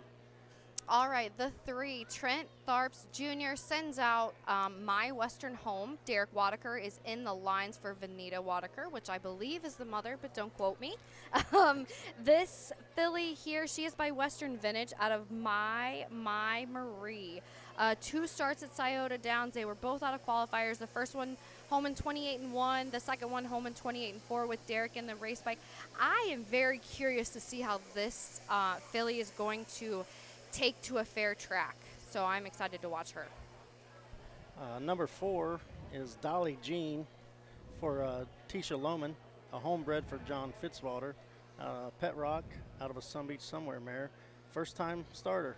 So could be anything. We really don't know. Absolutely. First time seeing the gate. Tisha Lohman, great trainer, does great with any aged horse. So I have faith in her that she's gave Dolly Jean just what she needs. The 5 horse, Burning Spirit, Brett Schwartz gives the lines over to Jeff Neisonger. This horse here has had 2 qualifiers at Scioto Downs. Back on 6/14, they had went to Circleville, came home in 33-4. I also see that it's first time Lasix here. The qualifier at Scioto Downs, she came home in 32-2. Still paced her mile in 2:01-4, but looked like she had some issues there. So Brett kind of took in his own hands and put this filly on Lasix. So today is our first start Lasix. I'm used to listening to Barry and Jenna at Scioto. So first start Lasix, Second start Lasix is kind of where it's at. Third start Lasix, Barry loves it even more. So that's kind of, we're going to go from there. So this is our 2-year-old fillies, 3rd division, purse of $4,018. It looks like everyone is headed to the gate. Thanks for taking the time and come up here and talking to me. I mean, knowing about the standingstallions.com and you know what CT Stables does for all that's super great. And like I said, like I'm in the industry, but I don't know anything about that. So I think that's a lot. I am super glad that you told me, and I can tell people now, and I actually know what I'm talking about. I can't just ramble on. So I appreciate you taking the time to come up here and talking to me. And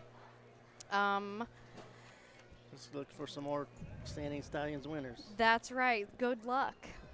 Thank you. We will send it up to Jeremy Moore for the call for the 10th. Race number 10. 2-year-old filly pacers are lined up behind the gate. The gate swings into the stretch, and here they come.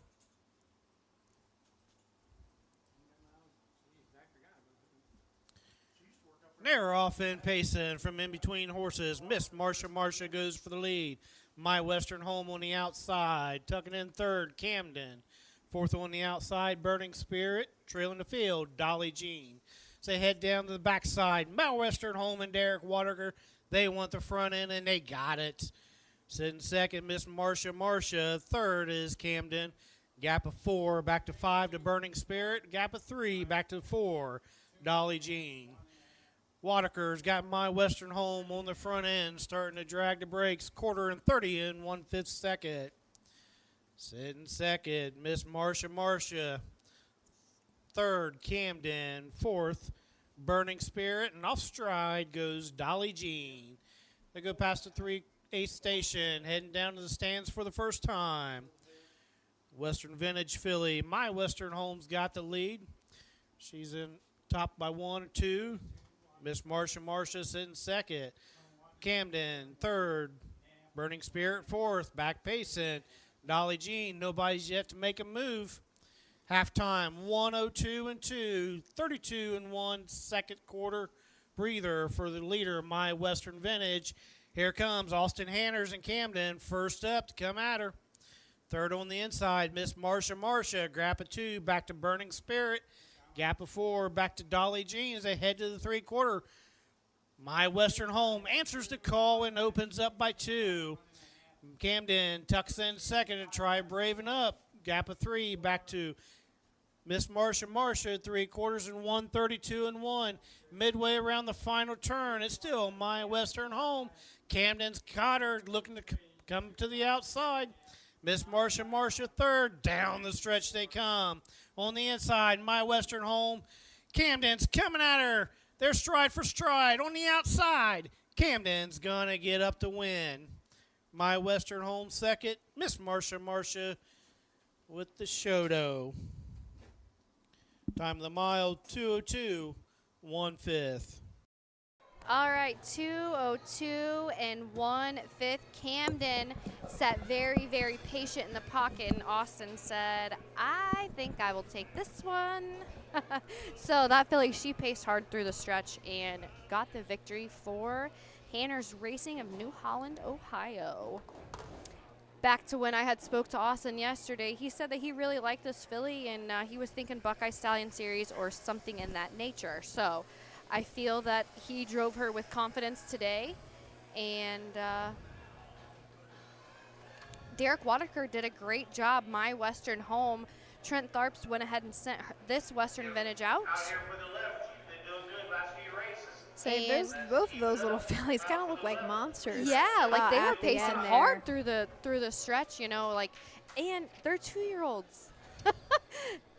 This was the third division of the pace. Our Yes. first division went in 2:01 flat, and the second division went in, if I can flip and find it, second division of the Pacers went in 2 minutes flat. So this currently is the slowest, but I think we have yet a fourth and final.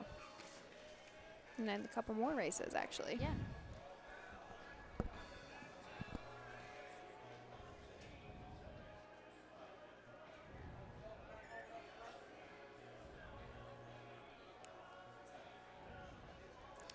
First start on the year is a win for Camden.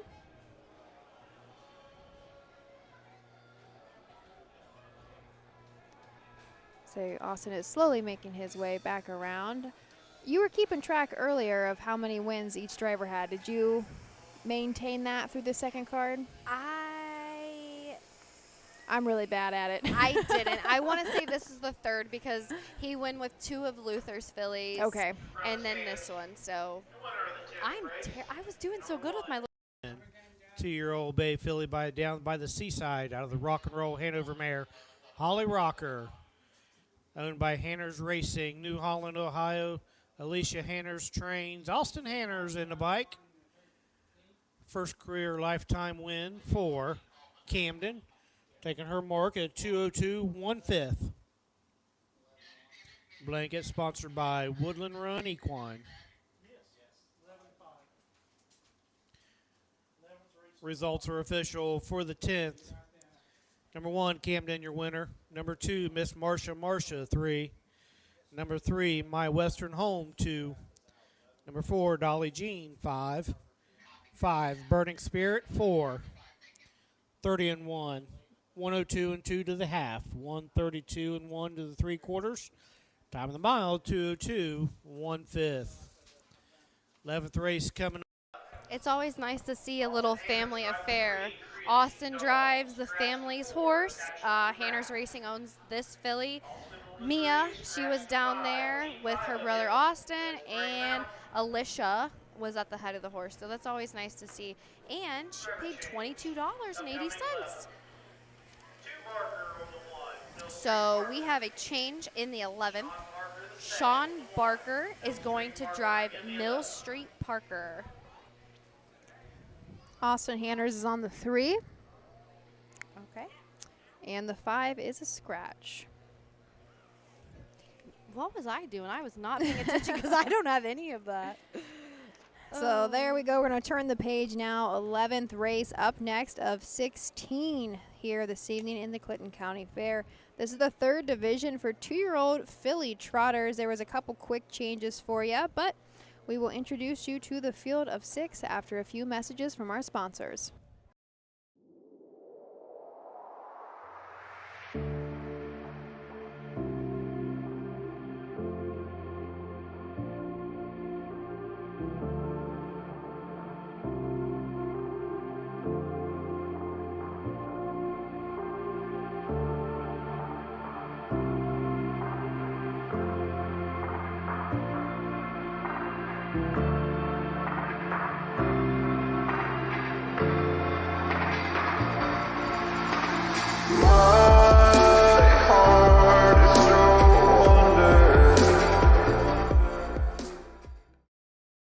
Do you love horses and the outdoors? There are hundreds of immediate openings across Ohio for caretakers and grooms. Work with these beautiful animals every day. Health insurance, vision care, prescription benefits, and a retirement plan are available to those that qualify. Help care for these beautiful animals. Immediate openings across Ohio. For more information, visit ohiohorsejobs.com. That's ohiohorsejobs.com.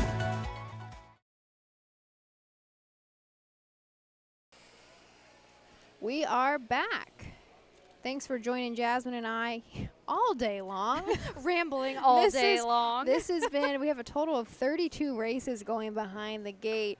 We have already put up, I don't even know what race we're on. We're currently going into the 11th, so we are getting through it, chugging right along. This is our fillies here in the late card. If you're just joining us, I'm Ashley Daly, Jasmine Arnold beside me. Follow along with a program free on harnessracingohio.com. Always free and available to you on that website about an hour before post time. We do, of course, hope to see you at a fair at any point this year. Make sure you come over to the grandstand and grab a passport. This is our second year for our Ohio Harness Racing Passport program. That is I have no idea what you're saying. That's a tradition that we started Oh, 2 you were years ago. waving at somebody? Yeah. I don't know what's happening. Okay. You know I don't have any friends, Ashley. I got to wave at somebody. Anyway, back to our passport program. It is the brainchild of our one and only Susan Schroeder. We had a great year doing it last year. You get a sticker. Come up and see us. You can't miss us with a camera in the grandstand. Come up and see us, and we'll give you a sticker for every fair card you attend, and you'll turn it in at the end of the year for some really cool prizes, and even a T-shirt at Delaware is what we gave away last year. Nice. As long as you attended 5. Okay. And Delaware counts. So Oh, you can Delaware just does count. so you can just attend Delaware and still get a T-shirt on the last day, as long as we still have them available. Awesome. This is our third division of 2-year-old filly trotters. We'll take a look about what our first divisions went in. First division went in 207 and 1. The second division of 2-year-old filly trotters went in 205 flat. So that is the time that we are aiming for here. This should be our third and final division. There's a total purse of $15,000. This race specifically is going for $5,001. This is a field of 6. We do score 5 wide here, so our 6, of course, will be that trailer. Looks like we are mostly out. 1, 2, 3, 4. Yeah, we are out. No, we're not. I totally lied to you. I think there's one coming to the track right now. Oh, that was a jog cart. I was looking at the jog cart. But regardless, we're going to throw it up to Jeremy. He's going to give us the post parade. Horses on the track parading the post for the 11th race. 2-year-old filly trot for a purse of $5,001. Sponsored by J&J Standardbreds. The 1, Mill Street Parker. She gets the services of Randy Tharps. 2, Can She Can with Jeff Nysonger. The 3, Creatine Doll gets Austin Hanners. 4, Reckless Kelly with Brian George. 5 is Scratch. 6, Country Martini. Melvin Schmucker in Salke. Horse is going to take one score directly to the gate. Wager now. All right, so there was our post parade. Did you have 2 on the 1? Yes. 2 on the 1. Hopefully somebody knows what I mean. So let's take a quick look down to our field of 6. Kane Kaufman trains Mill Street Parker. Sean Barker II in the bike of this 2-year-old filly by Creatine out of a Chapter 7 mare. This is the very first lifetime start, however, has posted 2 qualifiers at Scioto Downs. Most recently kept flat and went in 2:04 flat. The 2 Mark Winners, he sends out the 2 and the 3, and they are trained entry, but they are uncoupled for wagering. The 2, she can. Oh, good luck, Jeremy Moore. Anyways, so I talked to Mark earlier. He said that this filly is really nice. She has potential. He actually enjoys her in the barn. So this is a 2-year-old bay filly by Marcel out of DW's Jasmine. How cute. How cute. This filly here, she was at Circleville and Scioto as a qualifier in 59 and 4. She went to Circleville 2-6 and 3. Her regular pilot, Jeff Nysonger, is in the race bike today. She did go to Scioto Downs and a non-winners of 1 parimutuel. She was 4th, trotted 57 and 4. So I'm curious to see what this filly can do. Austin Hanner is in the bike of our 3-horse Creatine Doll. Mark Winters trains is a roan filly, very flashy, hard to miss in our post parade. She is by Creatine out of Toy Crown, and away we go. Mare has 2 seasonal starts, 1 win and 1 third-place finish. Recently had a win in a qualifier at Scioto Downs in 2:02. She was a $4,000 purchase out of the Buckeye Classic for Mark and Benjamin Black of Union, Ohio. So I also spoke to Mark about Creatine Doll, and he said that he had her sister, and that's why he had purchased her. In the barn, she is a hot mess, is what his exact words to me were. Thinking of hot mess, our 4-horse, Brian Georges might have his hand full. You know, he's a big guy. He can handle it. The 4-horse Reckless Kelly, she is unraced, unqualified, and she is on her home track today. She is minding her manners behind the gate. Hopefully that stays that way for her. Country Martini, Melvin Schmucker owns, trains, and drives this 2-year-old by What the Hill. Has a 2nd tier. Go up to Jeremy. And they're all off and trotting from the inside. Can takes the lead. In between horses, Creatine Doll on the outside. Reckless Kelly on the inside. 5th, Mill Street Parker, and trailing the field, Country Martini. So they flip down to the backside. It's Can on the front end. Creatine Doll 2nd. Gap of 3 back to Mill Street Parker. Reckless Kelly 4th. 6th, Country Martini. So head to the opening mile marker. It's Can and Jeff Nysonger setting the tempo. Quarter in 31 and 4. Creatine Doll, Austin Hanners stalks her 2nd. Mill Street Parker, Randy Tharp's 3rd. 4th, Reckless Kelly. And trailing the field, Country Martini. They go past the 3/8 and heading down the stretch for the first time. The Marcel filly, Can and Jeff Nysonger showing the way. Creatine Doll 2nd. Mill Street Parker sitting 3rd. Gap of 2 back to Reckless Kelly. Back of 3 is Country Martini. They reach the half, 1:04 and 4. They're still single file as they head into the clubhouse turn. Can still on the front end. Mill Street Parker comes at her. Sitting 3rd, Creatine's Doll. Flip down the backside. Can on the inside. Mill Street Parker, she's up to her wheel. Nysonger says go. Can fighting off. Mill Street Parker sitting 3rd. Creatine Doll looking them over. Gap of 10 back to 4 to Reckless Kelly. Then Country Martini. 3/4 and 1:35 and 1. Midway around the final turn. Can. She's still got the lead. Mill Street Parker will not go away. Creatine Doll looking for racing room. Down the stretch they come. Can. Nysonger Can she can? Yes, she can today. Coming up the inside, Creatine Doll's going to get second. Mill Street Parker hung on for third. Time of the mile, 2:05, 1/5. They are just a tick over our fastest time. That was our second division in 2:05 flat. They go 2:05 and 1. So Randy Tharps drove Mill Street Parker. They did tell us Barker, so I'm not sure, but that is Randy Tharps. That's why I asked you, because I was like, did you have two Barker on the one? And did he not just say, he announced it the whole time too? Yes. God love Jeremy.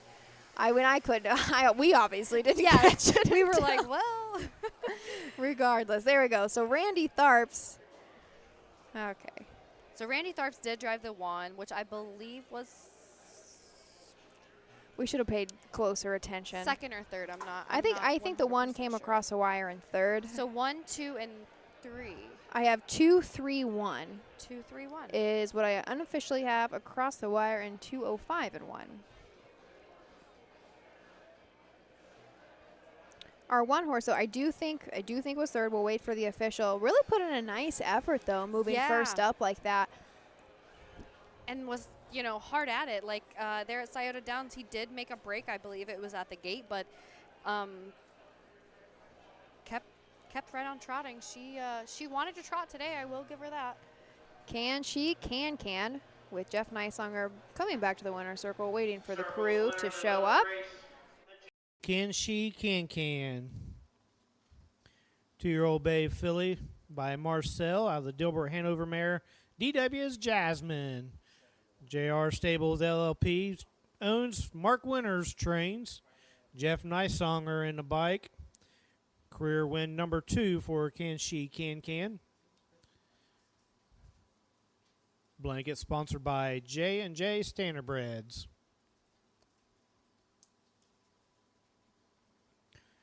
11th race official. The 1, Mill Street Parker, 3. The 2, Can She? Can, the winner. The 3, Creatine Doll, 2. The 4, Reckless Kelly, 5.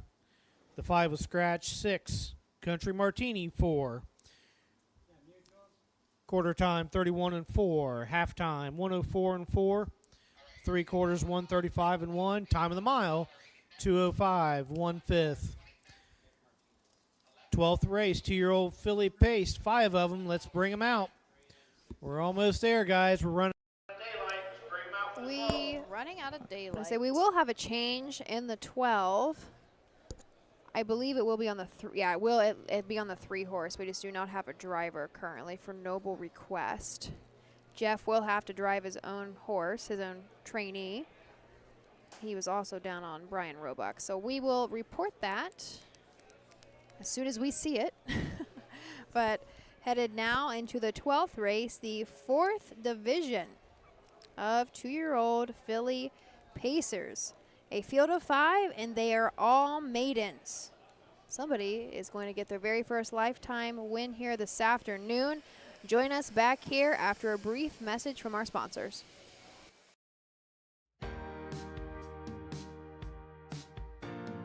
Wellston in Jackson County is located a scenic 82 miles southeast of Columbus. Enjoy the sights and sounds of some true Southern Ohio hospitality as you head to the Jackson County Fair held from Friday, July 11th through Saturday the 19th. Visit the several golf courses in the area or the Lake Catherine State Nature Preserve. And you can explore the hills at Leo Petroglyph State Memorial, where you can see the rock carvings of ancient indigenous people and the graffiti of our ancestors up close. At Buckeye Furnace State Memorial Park, find out about the 1852 restored charcoal blast furnace and how over 300,000 tons of pig iron was produced in its day. What town founder Harvey Wells envisioned as the Pittsburgh of the West was one time the second highest producer of iron in the young country. Downtown Wellston offers great places to eat, and nestled among the nooks and crannies are various curio shops. It's just one of the many stops you can make as you follow Driving Park Road to the Southern Valley Colt Circus stake races on July 11th and July 12th.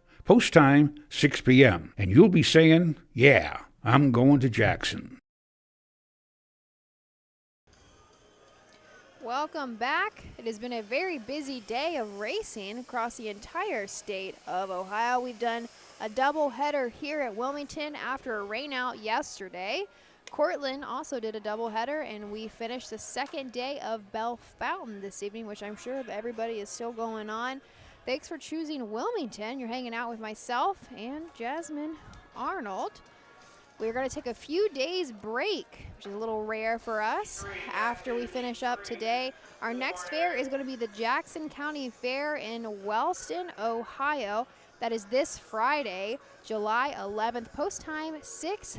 I want to give a shout out to Wellston specifically. They're going to be hosting, before the races, a memorial for Hunter, I believe a Horseman's Memorial. And then, if you find yourself there, hopefully you do, make your way to the back side and purchase something from the FFA food trailer. All the benefits, all the proceeds from that evening this Friday will go to the Hayden Myers Trust Fund. Super neat that everybody comes together and is able to do that. You know, places that they knew Hunter and, you know, at a tragic accident that happens like that, and everybody kind of sticks together. So I do enjoy everyone coming together for something like that. It's absolutely. it's very So sad, if you have no plans this Friday, make your way over to the Jackson County Fair. We've seen lots of 2-year-olds go today, of course. And up next, we have our 4th division of 2-year-old filly pacers. But before we take a look at them, some more 2-year-olds we should mention. We are about to kick off our stakes, our OSS stakes, Ohio Sire Stakes, and the BSS. Our 2-year-olds go here shortly. So I think our first to kick us off is Thursday, July 10th. Scioto Downs, our 2-year-old filly trotters, are going to take the stage and open us up for the Buckeye Stallion Series. And then we will move back to the Ohio Sire Stakes. So our 2-year-old colts, our 2-year-old trotters go at Scioto Downs this Saturday, July 12th, and our pacers go on the 13th at Northfield. And then our Buckeye Stallion Series schedule isn't near as neat. They kind of hop all over the place at any given time. But if you ever have any questions about those schedules, you can find them on the OHHA website. And I do believe, I can double check after I say this, they should be on the Harness Racing Ohio site as well.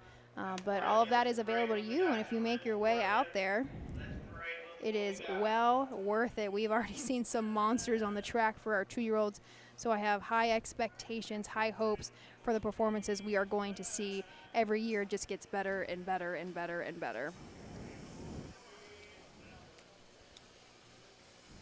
Looks like we are slowly gathering. This is a field of 5 for our 12th race. Currently, I just have one change. And he is. 2 Barker really is on the 3-horse this time. There, they were kidding last there time. was our bugle. So let's roll it over to Jeremy. Post for the 12th race, a 2-year-old filly pace, sponsored by Woodland Run Equine, for a purse of $4,018. Number 1, Dame of Fire, Kenny Holiday. Number 2, You're No Daisy at All, with Jeff Nysonger. The 3, Noble Requests, gets the services of 2 Barker. 4, 2 Pair in the Air, Jason Beatty. And the 5, 2+2, Austin Hanners in the sulky. Let's take 1 score and go to the gate. And cooled off here, so hopefully our fillies mind their manners. For the 4th division on the rail, we have Dam of Fire, Ken Holiday in the bike for his own trainee. This is a filly by Catch the Fire out of Damn Truth, a Total Truth mare Greg Luther does own. Just has 1 lifetime start up at Ottawa where she was 3rd. She raced a pretty big mile. Looks like she was 3 wide though by the 3/4 pole. Ended up her mile in 2:09.1. However, before that, did have a qualifier up at Delaware and went in 2:03 flat. All right, the 2 is You're No Daisy at All. You're No Daisy at All. when there's no spaces, sometimes Well, the I letters try to just chunk it up, and the I letters was- just mix up. Yeah. Anyways, you're no daisy at all. Jeff Nysonger sends this horse out for Jeff and Tony Arvin. Hi, Jeff. Hi, Tony.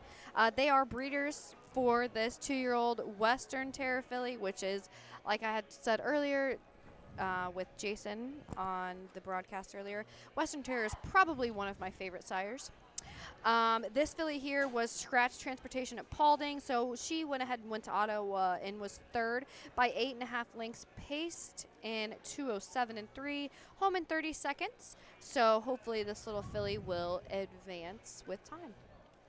Noble Request is our 3-horse. Sean Barker II will drive this filly by the Ponderosa out of a Noble Land Sam mare, Noble Trixie. So there seems to be some older breeding with this filly. She is trained and owned by Brian Roebuck of Lewisburg, Ohio. Marvin Raber did breed her. She is was a $6,000 purchase out of the Buckeye Classic sale. She has 1 start on the year, didn't hit the board, made a little bit of money. 5th place up at Ottawa in 2:06 and 2. All right, 2 pair in the air. Brian Georges and Kevin Manley own and bred this 2-year-old filly by Summa Cum Laude out of a Better's Delight mare. Also a little bit of old breeding there. This filly here is not raced, not qualified. She is back on her home track, so hopefully Jason Beatty can get something done with 2 pair in the air. Our 5-horse leading us from the far outside is 2+2 Austin Hanners in the bike for Brett Schwartz. She's had some nice qualifiers, 2 back-to-back in 1:58 and 4. This is her very first lifetime start.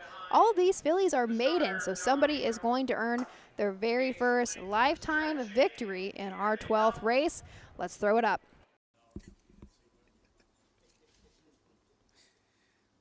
Fours on a break. They're off and pacing from the inside. You're no daisy at all. From the outside, 2+2. Third along the rail is Dame of Fire. Dropping in 4th, Noble Request, and 2 pair in the air, Trails. As they flip down to the backside, Austin wants the front end with 2+2. You're no daisy at all. Sits second. Dame of Fire third. 4th, Noble Request. A gap of 6. Back to 2 pair in the air. They go to the quarter-mile station. Austin Hanner's going to call the shots with 2+2. He's got the lead by 2 through quarter and 29 and 4. Heading around the far turn. 2+2. Got the lead by 3 over You're No Daisy at All. Dame of Fire sitting third. Noble Request 4th. You're No Daisy at All. Trails. Come front of the stands for the first time. 2+2 guys to lead. You're No Daisy at All still in the pocket. First to move, Noble Request from 4th is third. Heading right after the leader, sitting 4th, Dame of Fire. Halftime, 101 and 3/5. They head around the clubhouse turn. 2+2 on the front end. Noble Request got to her on the outside. You're No Daisy at All. Looks over on third. 4th on the outside, rough gated, 2 pair in the air. Trailing the field, Dame of Fire. They go to the 3/4 pole. Noble Request got the lead. 2+2, battling back on the inside. Gap of 3, back 2. You're No Daisy at All. 3/4 and 1:31 and 3. Third panel, 30 seconds flat. Far turn. Noble Request gets the lead. Rough gate, it was 2+2. Down the stretch they come. Noble Request on the outside. 2+2 battling back on the inside. Noble Request outside. 2+2 regains the lead and goes on. 2+2 with the win. Noble Request second. Dame of Fire finishes third. Time of the mile, 2:01 flat. Austin Hanners is showboating there. That's exactly what he was doing too. I didn't even catch. I saw 5-3 across the wire. Didn't even catch who the 3rd horse was. 5-3-1, Dame of Fire. So I had spoke to Brett Schwartz earlier about a couple of his horses, and we got cut off because they were coming to the gate. But he said that this 2+2, this 2-year-old Catch the Fire, she is sassy, is what he told me. He said she is sassy, and she will be a very nice racehorse. She's just a very late bloomer, and she is a favorite in the barn and on the racetrack. So that was super good information. StandingStallions.com sends out another winner to the winner circle. See, she looked like she was all game when he was asking. He asked a little bit of her there. Yeah, he did. She had to pace down the lane. I mean, she was doing her work there. She was just a just Yeah. a $10,000 purchase out of the Buckeye Classic sale.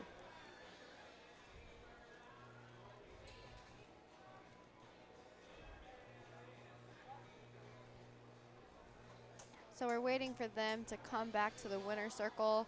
I see the horses out here that are warming up for the Ohio Trotting Derby, which was our 16th race, sponsored by StandingStallions.com. Roger Hughes Stable in memory of Hunter Myers. I got some really, really good stories on a couple of those guys in that race.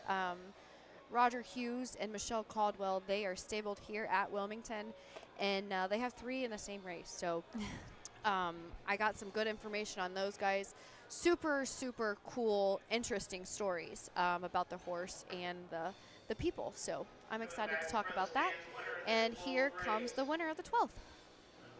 I have 2+2, 2-year-old bay filly by Catch the Fire out of the Sports Rider mare Boomer Sidekick, owned by Hired Gun Racing Stable, Racehorse Express, Brian Larrick, Washington Courthouse, Brett Swartz Trains, Austin Hanners in the bike.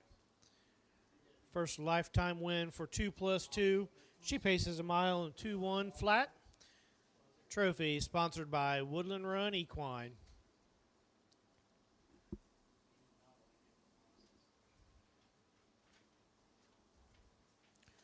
Twelfth race official, top down. Number 1, Dame of Fire, 3. The 2, You're No Daisy at All, 5. 3, Noble Request, 2. 4, 2 Pair in the Air, 4. The 5, 2+2 is your winner. 29 4 to the quarter. 101 3 to the half. 3 quarters, 131 3. Time of the mile, 201 flat. 13th race.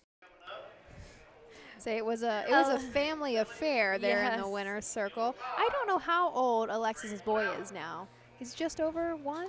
Yeah, I think he's just over 1. Just over 1. He He's was cute little boy. mad that he did not get to go back to the golf cart. Did you He see wants his to little go. hand shaking? He's got to stay with Grandma. Grandma's going to take him to the fair. I seen him back there earlier between cards, and I said, "Where are you going?"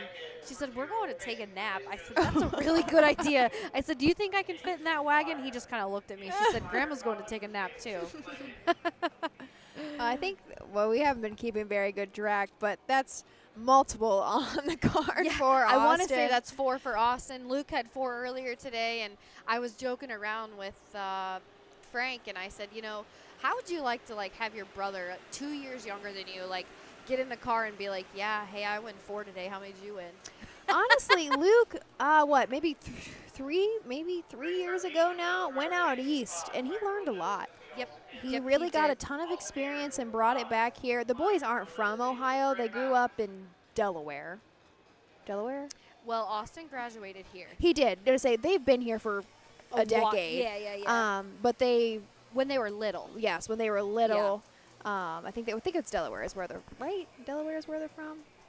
Anyway, doesn't matter. Regardless, they've grown up. Their dad was very, very good. The man. Yes, he really was, and love to see the boys doing just as well and making their own name in this game as well. We're going to turn the page now into race 13, the 3rd division of 3-year-old filly pacers. It's a field of 5. Join us back here after a brief message from our sponsors. At Ohio State's Galbraith Equine Center, our veterinary champions are here for your champions 24/7, 365 days a year, providing advanced specialty care for sports horses from all stages and disciplines. Our expert team of boarded surgeons and sports medicine and rehabilitation specialists, together with veterinary cardiologists, internal medicine, and ophthalmologists, make our hospital your best resource for all sports horse performance issues. The Ohio State Veterinary Medical Center's Galbraith Equine Hospital. Call us today at 614-292-6661. When you need supplies for your horse, one name stands out, Big D's. Since 1976, Big D's Tack and Vet Supply has been the equine experts you can trust. Whatever your horse needs is available at Big D's Tack and Vet Supply. Visit the retail outlet in Streetsboro, Ohio, or order online at bigdweb.com for fast shipping. Most orders ship that day. Or call 1-800-321-2142. Big D's Tack and Vet Supply. Midland Acres is proud to stand the prominent stallions, TCI, Long Tom, Ready for Money, Monty Mickey, Summa Cum Laude, and Bit of a Legend. With such great pedigree and speed in the stallion barn, Midland Acres will provide a diverse group of top yearlings in the sale ring for 2025. Visit us this fall at our consignments at the Blooded Horse Sale on August 26th, the Ohio Select Jug Sale on September 12th, and the Lexington Select Sale on September 29th through October 3rd. Let Midland Acres' experience in the industry lead you to the winner's circle.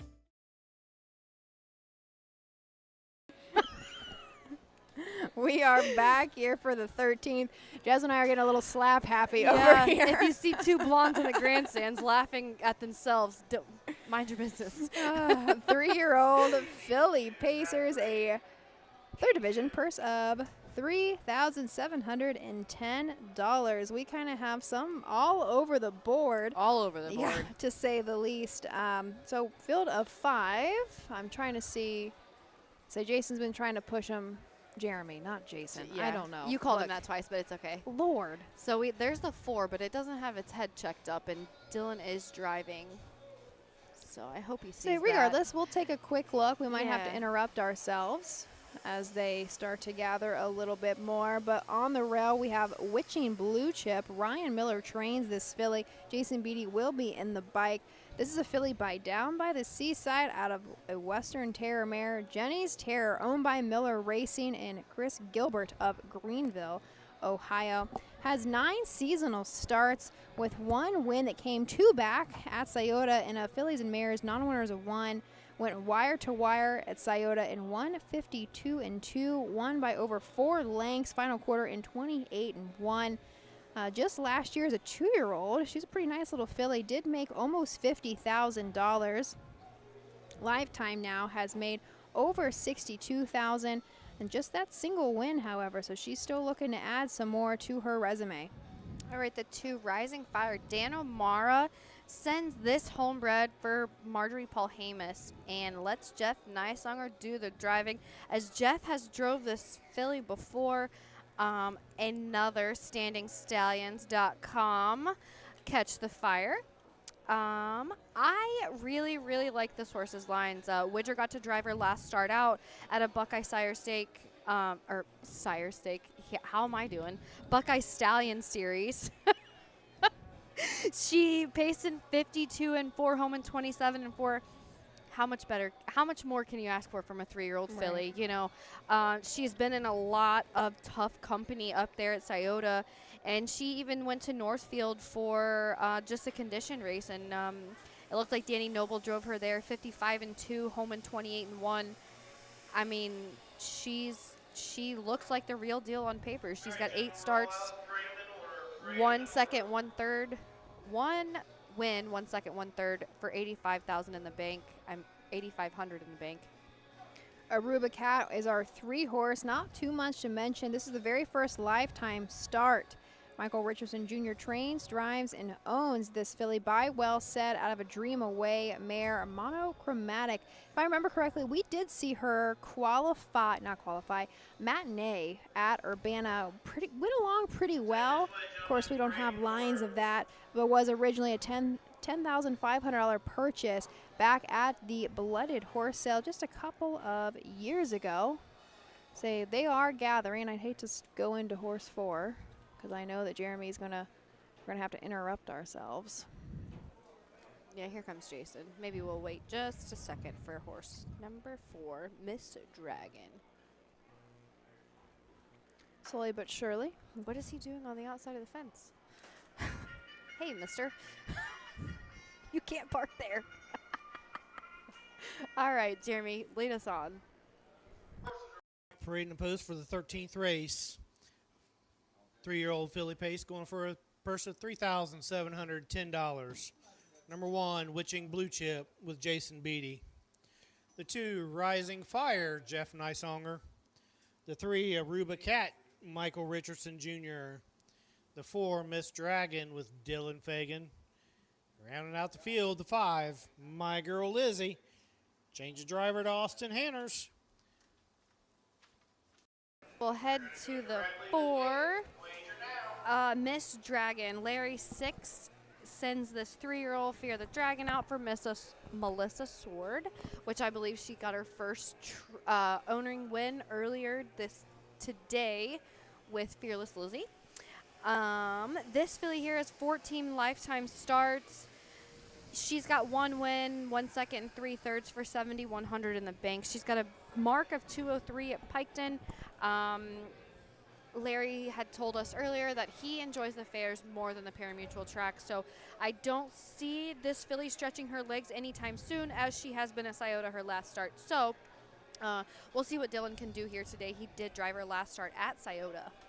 Looks like we had a late change for our 5-horse. Austin Hanners is now going to be in the bike for Brian Jones. My Girl Lizzie, starting from the far outside.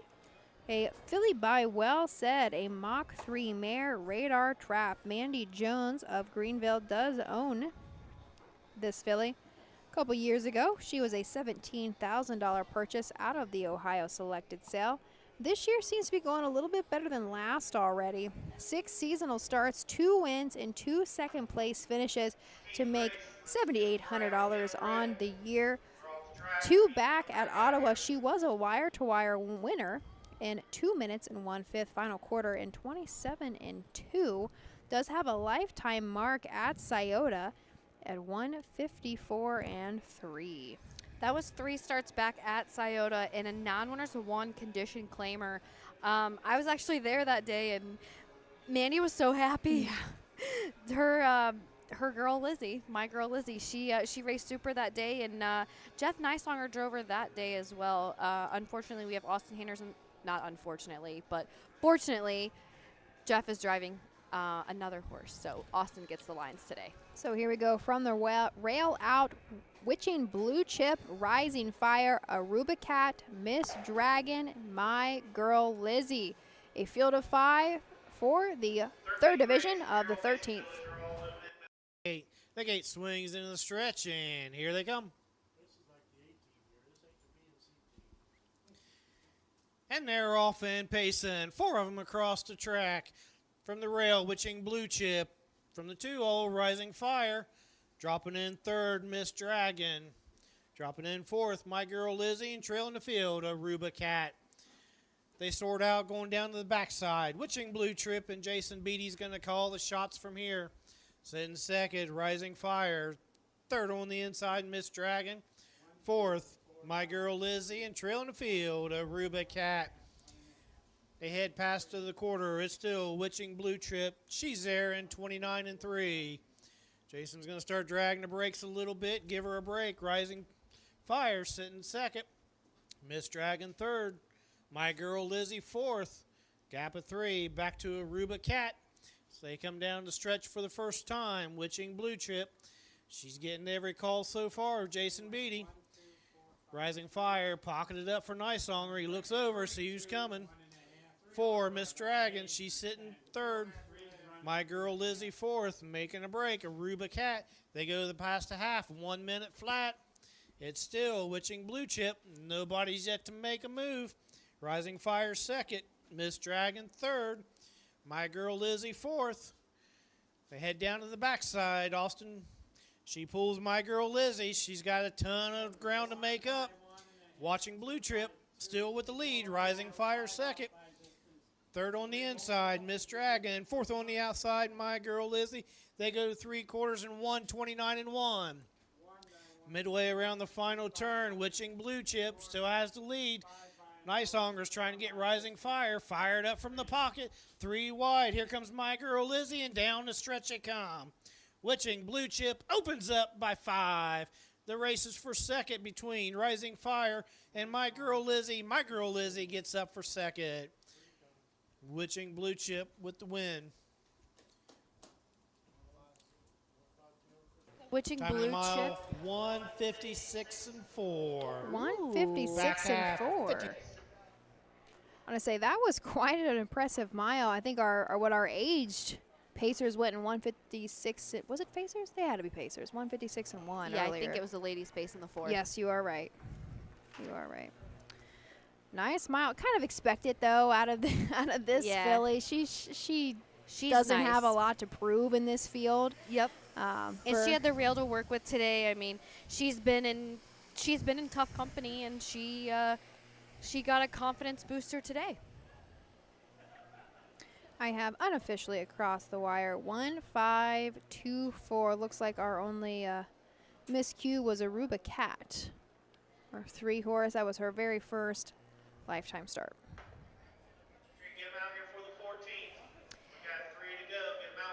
My girl Lizzie, I believe she held on for second. She raced huge.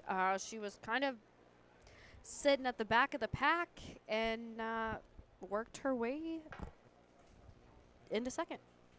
Uh-oh. This way, Mama.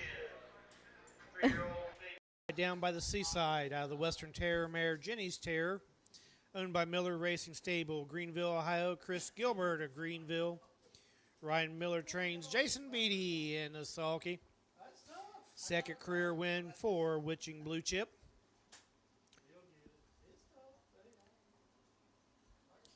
Time of the mile, 56 and 4.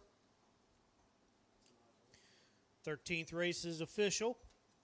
Number 1, Witching Blue Chip, the winner. The 2, Rising Fire, 3.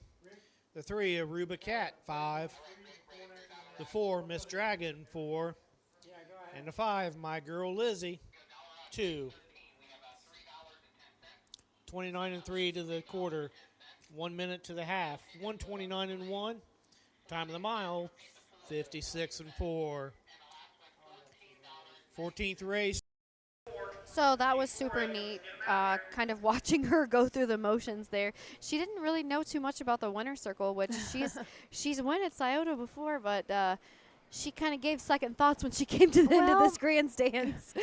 In her defense, there really is no winner circle here at Wilmington. Yes, which is very true. We're asking her to get very close to the outside fence. Outside fence, and there's still people in the grandstands, by all means, little kids, and sometimes, you know, it's so funny, Jasmine.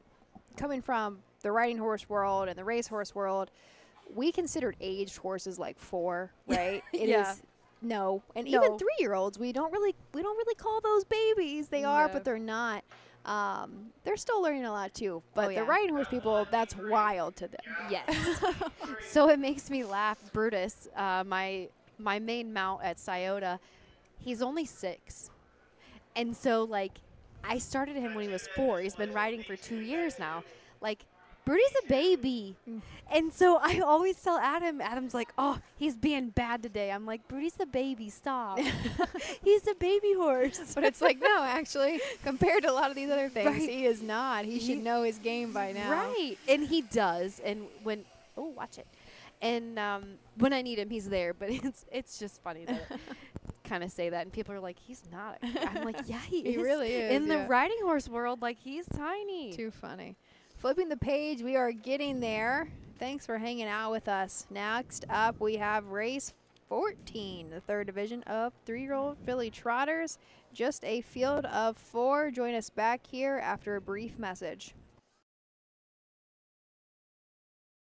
Volstead, Coach K. Hanover, Slade, Ohio's top trotters stand at Dublin Valley Farms. Volstead's offspring include Sugar Instead, the 2023 Ohio 2-year-old Trotting Filly of the Year, and 2024 Ohio Sire Stakes winner Jurassic Hattie. Coach K. Hanover, the son of world record holder Walner, and Slade, the son of Chapter 7, standing his first season at Dublin Valley Farms.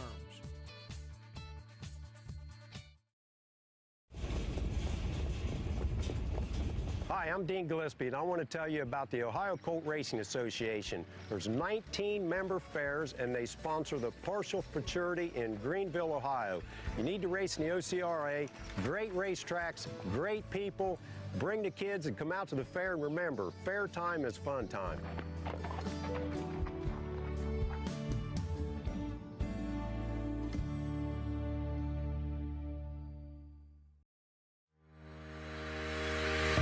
Own a little and love it a lot. Thestable.ca is an award-winning fractional ownership operation. Buy as little as 1% of a racehorse and experience 100% of the thrill. Thestable.ca makes ownership easy, accessible, and affordable. Communication and customer service are at the heart of everything we do. Get started at thestable.ca.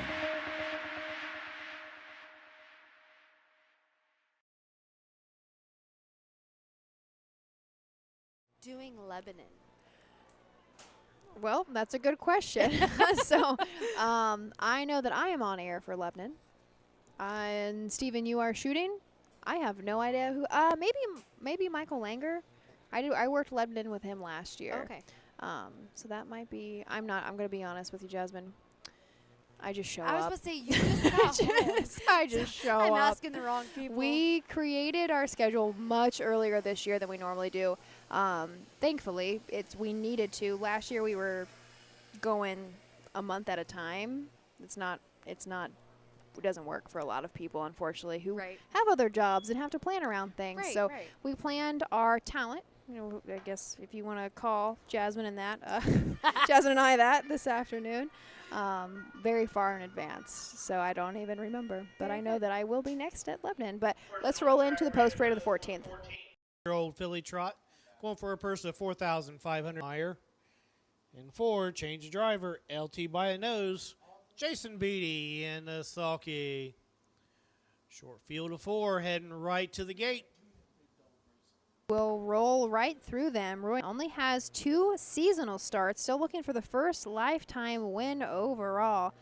Recently at Ottawa, made some breaks right before and out of the gate. Still ended up 4th in 2:06 and 2. Roy does own this filly by Muscle Up the goal as well. Number 2, Rose Run Ashton, a 3-year-old bay filly by Uncle Peter. Pam Young owns, trains this filly here. She was a $50,000 Buckeye Classic sale purchase. Austin Hanners is in the lines today. She just started back. She's got 5 starts under her belt. She qualified at Scioto, 59-4, and kind of has been the same since. But she only had 6 starts last year as a 2-year-old, and 1 win and 1 second for $5,800. She's got plenty of room to improve. Long Leg Sally is trained, driven, and owned in partnership by David Meyer. This is a filly by Team 6 out of a Cash Hall mare, High-Heeled Sally. Kelly Myers of Versailles, does also co-own Long Leg Sally. Just a couple years ago, she was just a $7,000 purchase out of the Blooded Horse sale. This year, she's only had 2 seasonal starts and 1 board hit. It was a 3rd place finish back at Ottawa. She won her mile in 2:04. However, a few back from that at Miami Valley in a qualifier, she timed a mile in 1:59 and 1. LT by a nose. This 3-year-old Long Tom filly is owned by Madison Smith of Xenia, Ohio. Mother Jessica Smith is going to do the training. It only looks like they've had this filly 4 starts. When they had bought her, she had came off of a win at Scioto, 57-4. The next start, she had made a break, and then going from there, she trotted 58-1, and then went to Ottawa and finished 5th. Oh, here we go. They're off and trotting from the inside. Rose Run Ashton. The outside, LT by a nose. Getting away 3rd, Long Leg Sally. Trailing the field. Back trotting, Money Shot. As they go into the far turn, it's LT by a nose. Jason Beatty wants to front in. Rose Run Ashton sits 2nd. Long Leg Sally 3rd. Money Shot trails. They head down to the quarter pole. 3-year-old trotting filly spread out a little bit. It's LT by a nose with Jason Beatty. He's going to start grabbing leather here. Give her a breather. Rose Run Ashton tightens in 2nd. Long Leg Sally sits 3rd. Quarter 29 4/5. Around the far turn, it's still LT by a nose. The Long Tom fillies got the front end. Sitting second, Rose Run Ashton. 2 back to Long Leg Sally. And it's a few back to Money Shot. So head to the half. LT by a nose and Jason Beatty showing the way. Rose Run Ashton, Austin Hanners sitting second, still not to move. Halftime, 1 minute, 4/5. End of the clubhouse turn. It's still LT by a nose by 2. Rose Run Ashton second. Gap of 4 back to Long Leg Sally. And then Money Shot trails. Down the backside they go. Money Shot. LT by a nose opens up by 5. Rose Run Ashton trying to keep up with her. Long Leg Sally closing in on second. 3/4 and 1, 30 and 2. LT by a nose opens up by 6 over Rose Run Ashton. Long Leg Sally trying to get by her on the outside. And then Money Shot trails. Down the stretch they come. Jason Beatty is on cruise control with LT by a nose. Long Leg Sally's going to get up for second. Rose Run Ashton third, but it's all LT by a nose.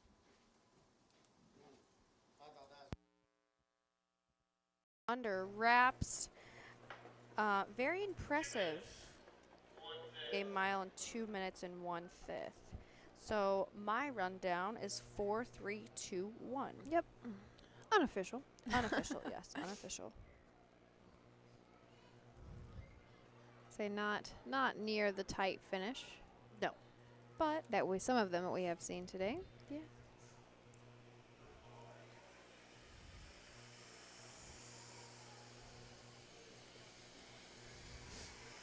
Yeah, that filly really mined her manners today. Last start out at Ottawa, she did make a break. It looks like going to the half.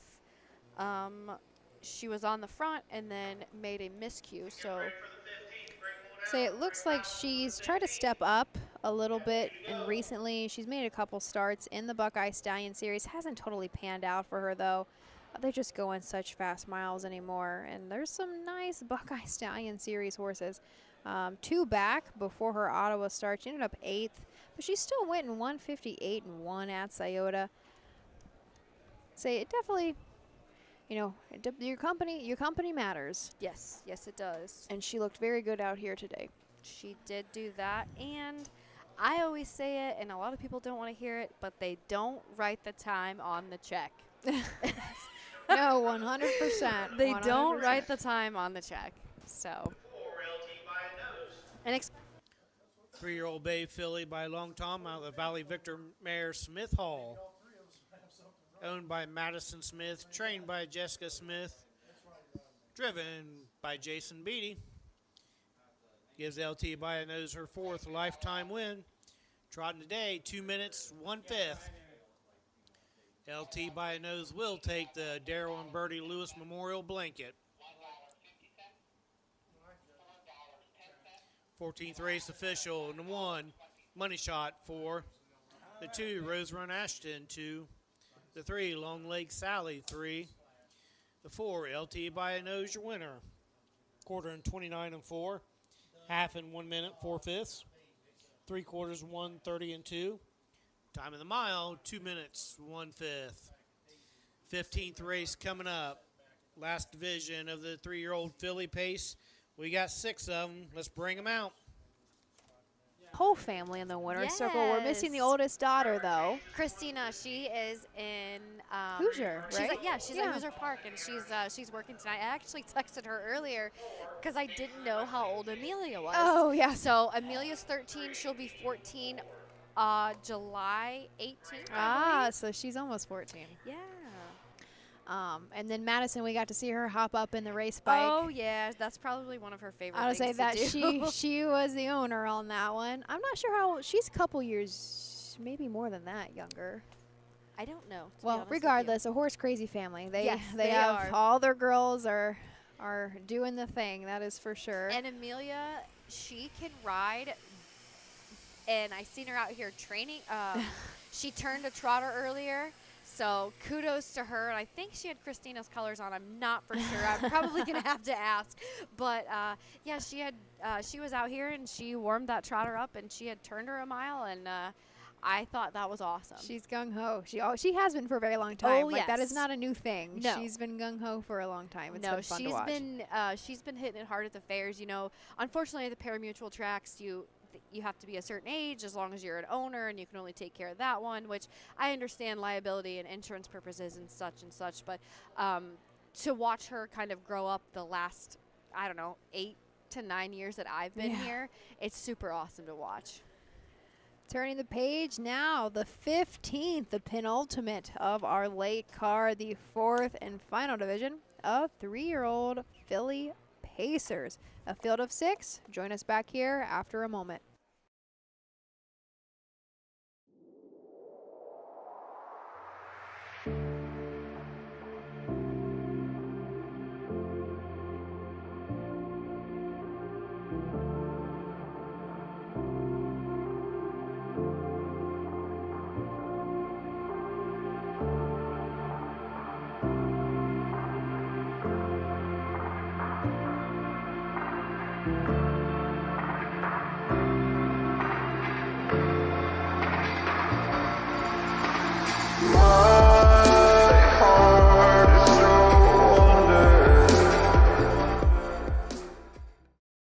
Make summer memories this year at the Ohio County Fairs. The Ohio Harness Horsemen's Association will be live streaming every race this year, and we want you to be there. Be a part of the excitement with the 2025 Ohio County Fair Racing Passport. Stop by the OHHA broadcast location in the grandstand to pick up your passport and stamp. Get stamps at every fair you attend. Prizes will be awarded to those that attend the most racing programs. Get your passport at the first fair you attend or call the OHHA office at 614-221-3650. Harness Racing, the fastest ride at the fair.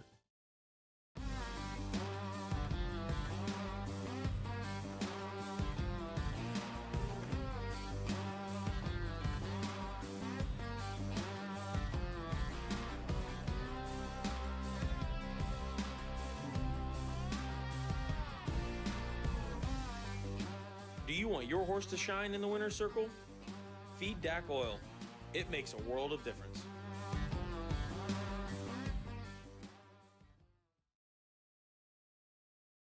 Field of 6 slowly gathering for race 15 of 16 here in Clinton County. It has been quite the day. Started at 11 a.m. with the Colts. We had a rain out yesterday, so headed back here. And then, of course, we have been here with the fillies since 5 o'clock. So we do not have lights on this track, so I'm sure, which we're getting there at this point. Yeah, I think we'll be okay, but there for a minute the I rate we were questioned going it, yeah, earlier, I didn't think it was going to be okay. But it looks like the guys don't want to be out here in the dark either. I think we're waiting for one more. Well, we're going anyway, so let's throw it up to Jeremy. This is the post of the 15th.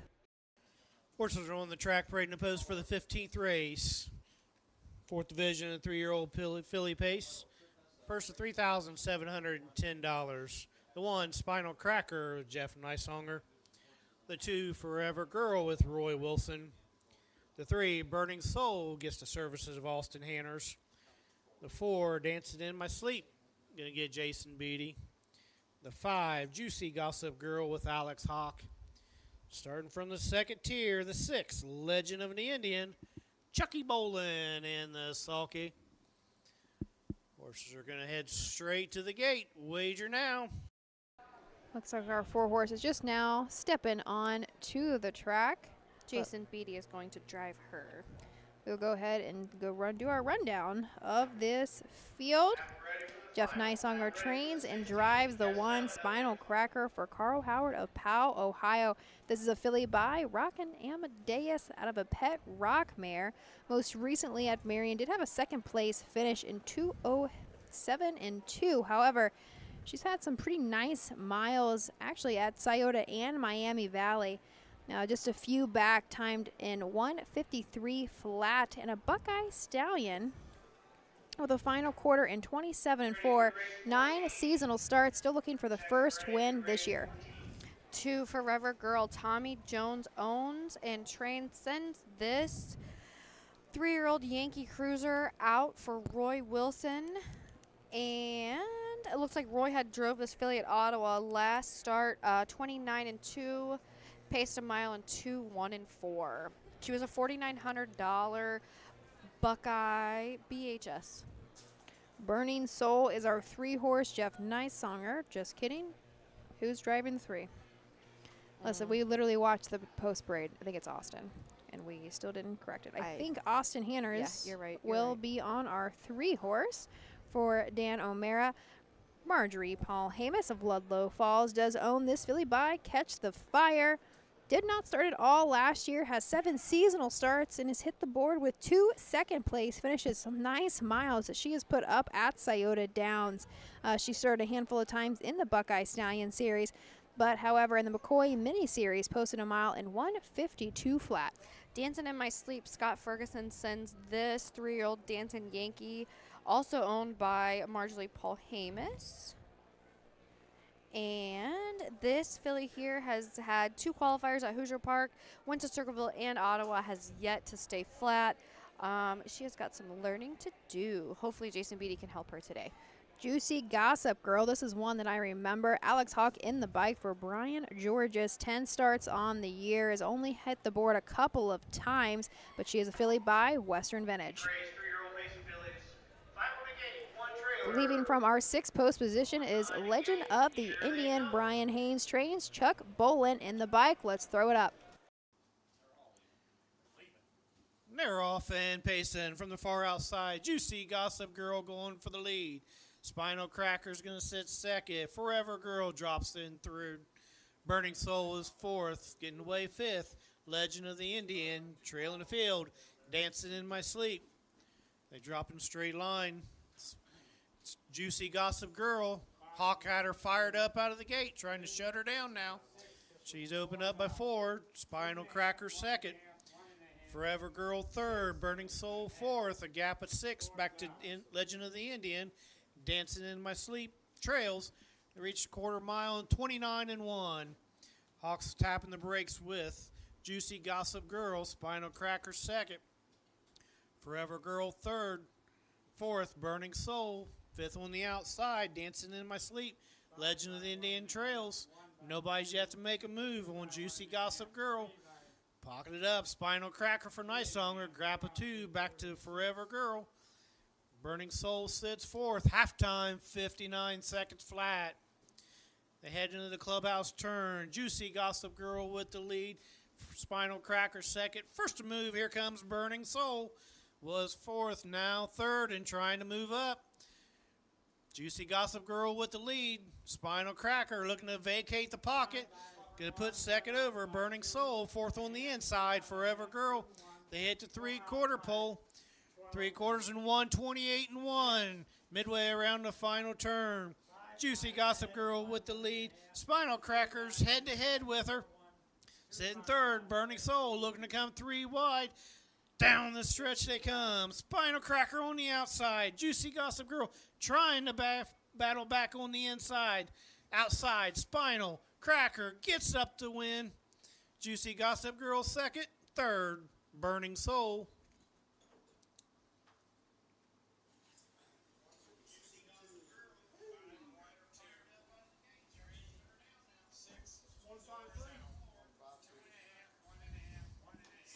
Time of the mile, 1:58.2.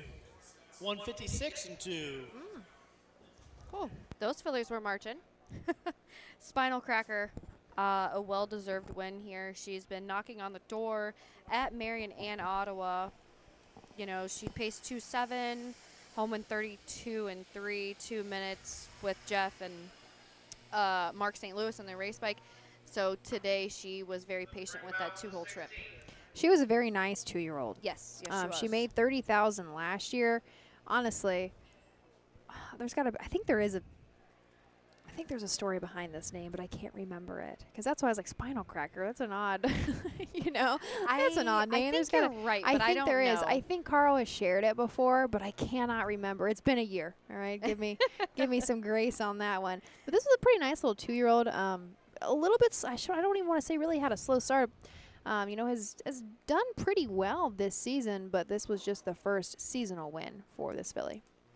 Juicy Gossip Girl led the mile, almost the entire mile, up to the last turn there. But you got to talking about her, Bellflower, which I remember this filly when Virgil had her and she raced at Scioto. This was 2016, 2017 era. Kiara, Virgil, they'll probably have to correct me there, but she, I really enjoyed watching her race, and I did not know that this was her filly. So 15th race is official. Spinal Cracker, your winner. 2, Forever Girl, 5. 3, Burning Soul, 3. 4, Dancing in My Sleep, 4. 5, Juicy Gossip Girl, 2. And 6, Legend of the Indian, 6. 29 and 1 to the quarter, 59 flat to the half, 128 and 1. Time of the mile, 156, 2/5. The finale coming up. race 16 is looking us in the eye. Chuck Bolin is going to drive the 1. Mr. Steele. Number 2 is Cody Greeno. Oh, man. Regardless, we will have a lot of changes for our drivers for the 16th, but we won't hold you up too much. We're going to probably roll right on. So our next is, of course, the 16th and the final, the Ohio Trotting Derby Signature Series. This is a big old field of 7, but first let's hear a message from our sponsor. With more than 300,000 horses in Ohio, the economic impact of the equine industry in the state is over $2.8 billion. Much of that value comes from standardbred horse owners, breeders, trainers, and drivers who participate in the sport of harness racing. The mission of the Ohio Harness Horsemen's Association is to preserve, protect, promote, and serve the entire standardbred industry in Ohio and beyond. To learn more about the Ohio Harness Horsemen's Association, go to ohha.com. That's ohha.com. The Fayette County Fair is back July 14th through the 19th, and that means the community night at the races. Enjoy an evening of great harness racing Wednesday, July 16th. Post time is 5 p.m. Everyone that enters the grandstand receives a free raffle ticket for their chance to win great prizes. Plus,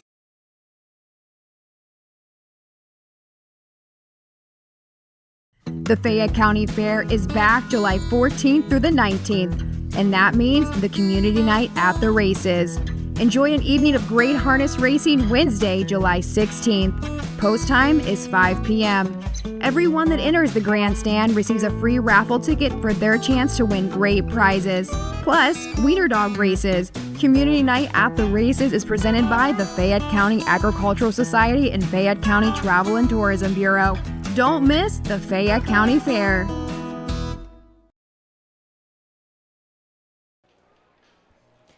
Here we are, the 16th and final, the Ohio Trotting Derby Signature Series here at the Clinton County Fair. Thank you for joining us all day long. All day. All day. We are 10 hours into this. By the time we had our rainout card, this is going to be a nice field of 7. There are some war horses in here. This is sponsored by Standing Stallions and the Roger Hughes Stable in memory of Hunter Myers. Looks like we have a few on the track. I think we have quite a bit to talk about with this group, so we'll go ahead and start. Jasmine, you want to kick us off? Yes, with I can. The one horse? So Mr. Steele, this guy here is owned, trained, and not driven. Roger Hughes owns and trains him. Chuck Bolin is going to do the driving, which Chucky drove him at Ottawa last start for a second place finish. 29-4, trotted 2-2-1. This guy here was an $8,700 Buckeye Select sale purchase. A 6-year-old by Tom out of SJ's Caviar Mare. He's got $116,000 in the bank, got a mile a mark of 56 on a 5/8 mile track. I do enjoy this horse and do enjoy watching this horse work. Even though he's a non-word 6 condition claimer, he has a ton of gate speed, and I feel like no one ever uses it. Silazoo is leaving from our second post position. Cody Greeno now in the bike for Ed Greeno Jr. E.G. Trot of Findlay does least. This is a 4-year-old mare by What the Hill, and that is our cue, so we will go over to the post parade. Parade in the post for the finale. The Ohio Trotting Derby Signature Series event going for a purse of $4,450. Number 1, Mr. Steele with Charles Bolin. The 2, Silazoo with Cody Greeno. The 3, Starflower with Bruce Sturgeon. The 4, Heavenly Hope, Michelle Caldwell. The 5, Dudley gets the services of Austin Hanners. The 6, Sultan of Cash, Jason Beatty. And rounding out the field, the 7, Feisty Jim, make the driver, Jeff Nysonger. So back to our 2 horse. This is one of 2 mares in this field. She is a 4-year-old mare by What the Hill out of a Dream Vacation mare. She does have a single win on the year that came back at Miami Valley, and a non-winner is a 1 and 157-2. So the 3, Starflower, this is also the second mare that's in this race, 6-year-old by Southwind Pepino. I remember when Pepino was winning the Open at Scioto Downs. Thoroughly enjoyed watching that big horse race as well. Bruce Sturgeon is going to take the lines from Kane Kaufman and go ahead and drive this filly today. If you see her in the post parade or anything like that, she will pace until she goes behind the gate. Me and Kane have a kind of an inside joke that she forgot her pants because she's on the wrong gate. So looks like we're gonna move on for the Heavenly Hope. Michelle Caldwell trains and drives and also owns this 8-year-old gelding by Wishing Stone. Recently scratched sick, but has taken a couple months off. So before that was going consistently in 57, 15 starts on the year. Still looking for the first seasonal win. $108,000 made lifetime.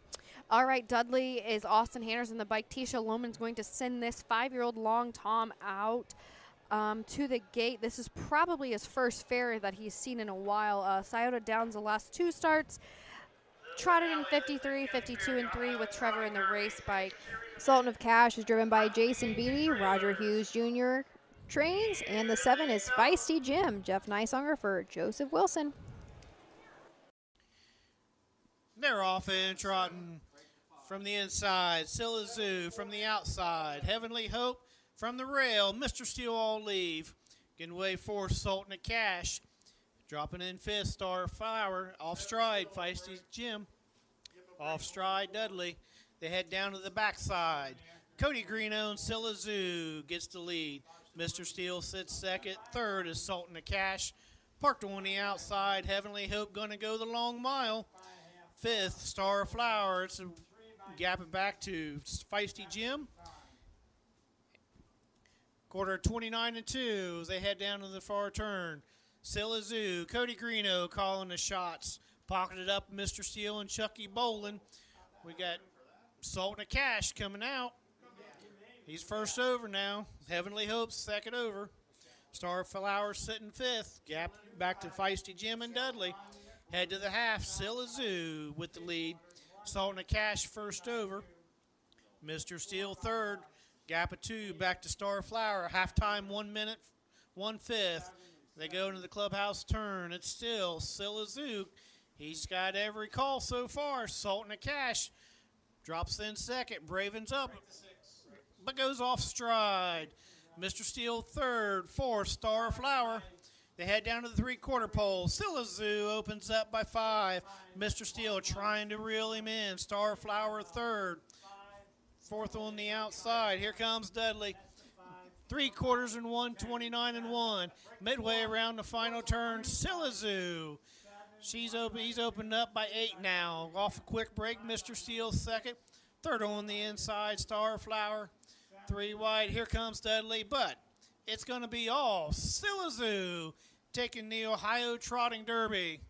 2nd, Dudley. Third, Mr. Steele. Time of the mile, 1:59.1. Not the mile I was expecting our age trotters to put up. I mean, they still went fast enough. Our little mare got it done, but a lot of miscues, a lot of breaks in that race that I didn't really see coming. I think they were going back to the old fair days where they're trying to cowboy. I think that's what we were trying to do here. I'm not really sure what's going on, but there was a lot of miscues, and you know, Roger and Michelle, their horses to make breaks, these two especially, is very uncharacteristic. They don't make breaks at the big races, and I'm not sure. Maybe different drivers today. I'm not sure, but it's okay. Things happen. Scylla Zoo, 4-year-old bay mare by What the Hill. She went ahead and got the job done. Dudley was a solid second after that miscue out of the gate. He was a little close to the outside fence. I'm not sure if the gate was super close out there or what the problem was there. But Mr. Steele, he did hold on for third with the miscue in the last turn, but he did hold on. Yep, that is what I have unofficially. 2:5.13 across the wire and 1:59.1. Perfect timing. We are starting to get a little dark. Yes, quick. We have no lights here, so it is going to be Cody Greeno making his way back with Scylla Zoo. Slowly but surely. I haven't seen the golf cart for the rest of the crew yet. Oh, there they come onto the track. Oh. For the one and only Brad Conrad to grab another picture. The 32nd picture of the day. That's right. Brad's had a long day. We've all had a long day. 16th race. Blanket sponsored by StandingStallions.com and Roger Hughes Stable in memory of Hunter Myers. The 2, Scylla Zoo. 4-year-old bay mare by What the Hill out of the Dream Vacation mare, La Zoo. Leased by E.G. Trot, LLC, trained by Ed Green Jr. Cody Greeno in the sulky. Gives Scylla Zoo a second lifetime win, second this season. Taking a mark of 1:59, 1/5.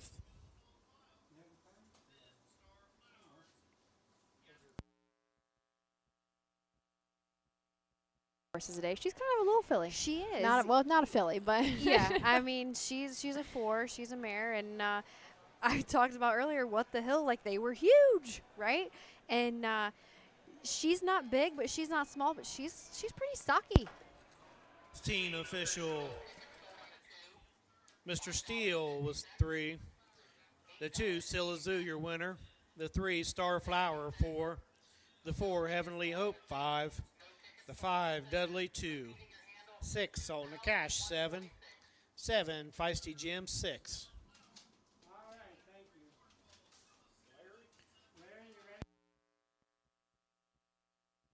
Clinton County Fair. Took us a minute to get through it, but thank you so much for joining. Jasmine, I hope you had a great time. I did, thank you. I had a blast. We will hear from you again. Xenia. Okay. Xenia, so it'll be that Wednesday or that Thursday, one of those days at Xenia. I will be talking to you. I'm going to say, but if not, always head over Wednesday through Saturday. Yeah, Wednesday through Saturday, I'll be at Scioto Downs. At Scioto Downs, catch her out riding. But from all of us at OHHA, thank you for joining, and we will see you this Friday at the Jackson County Fair in Wellston.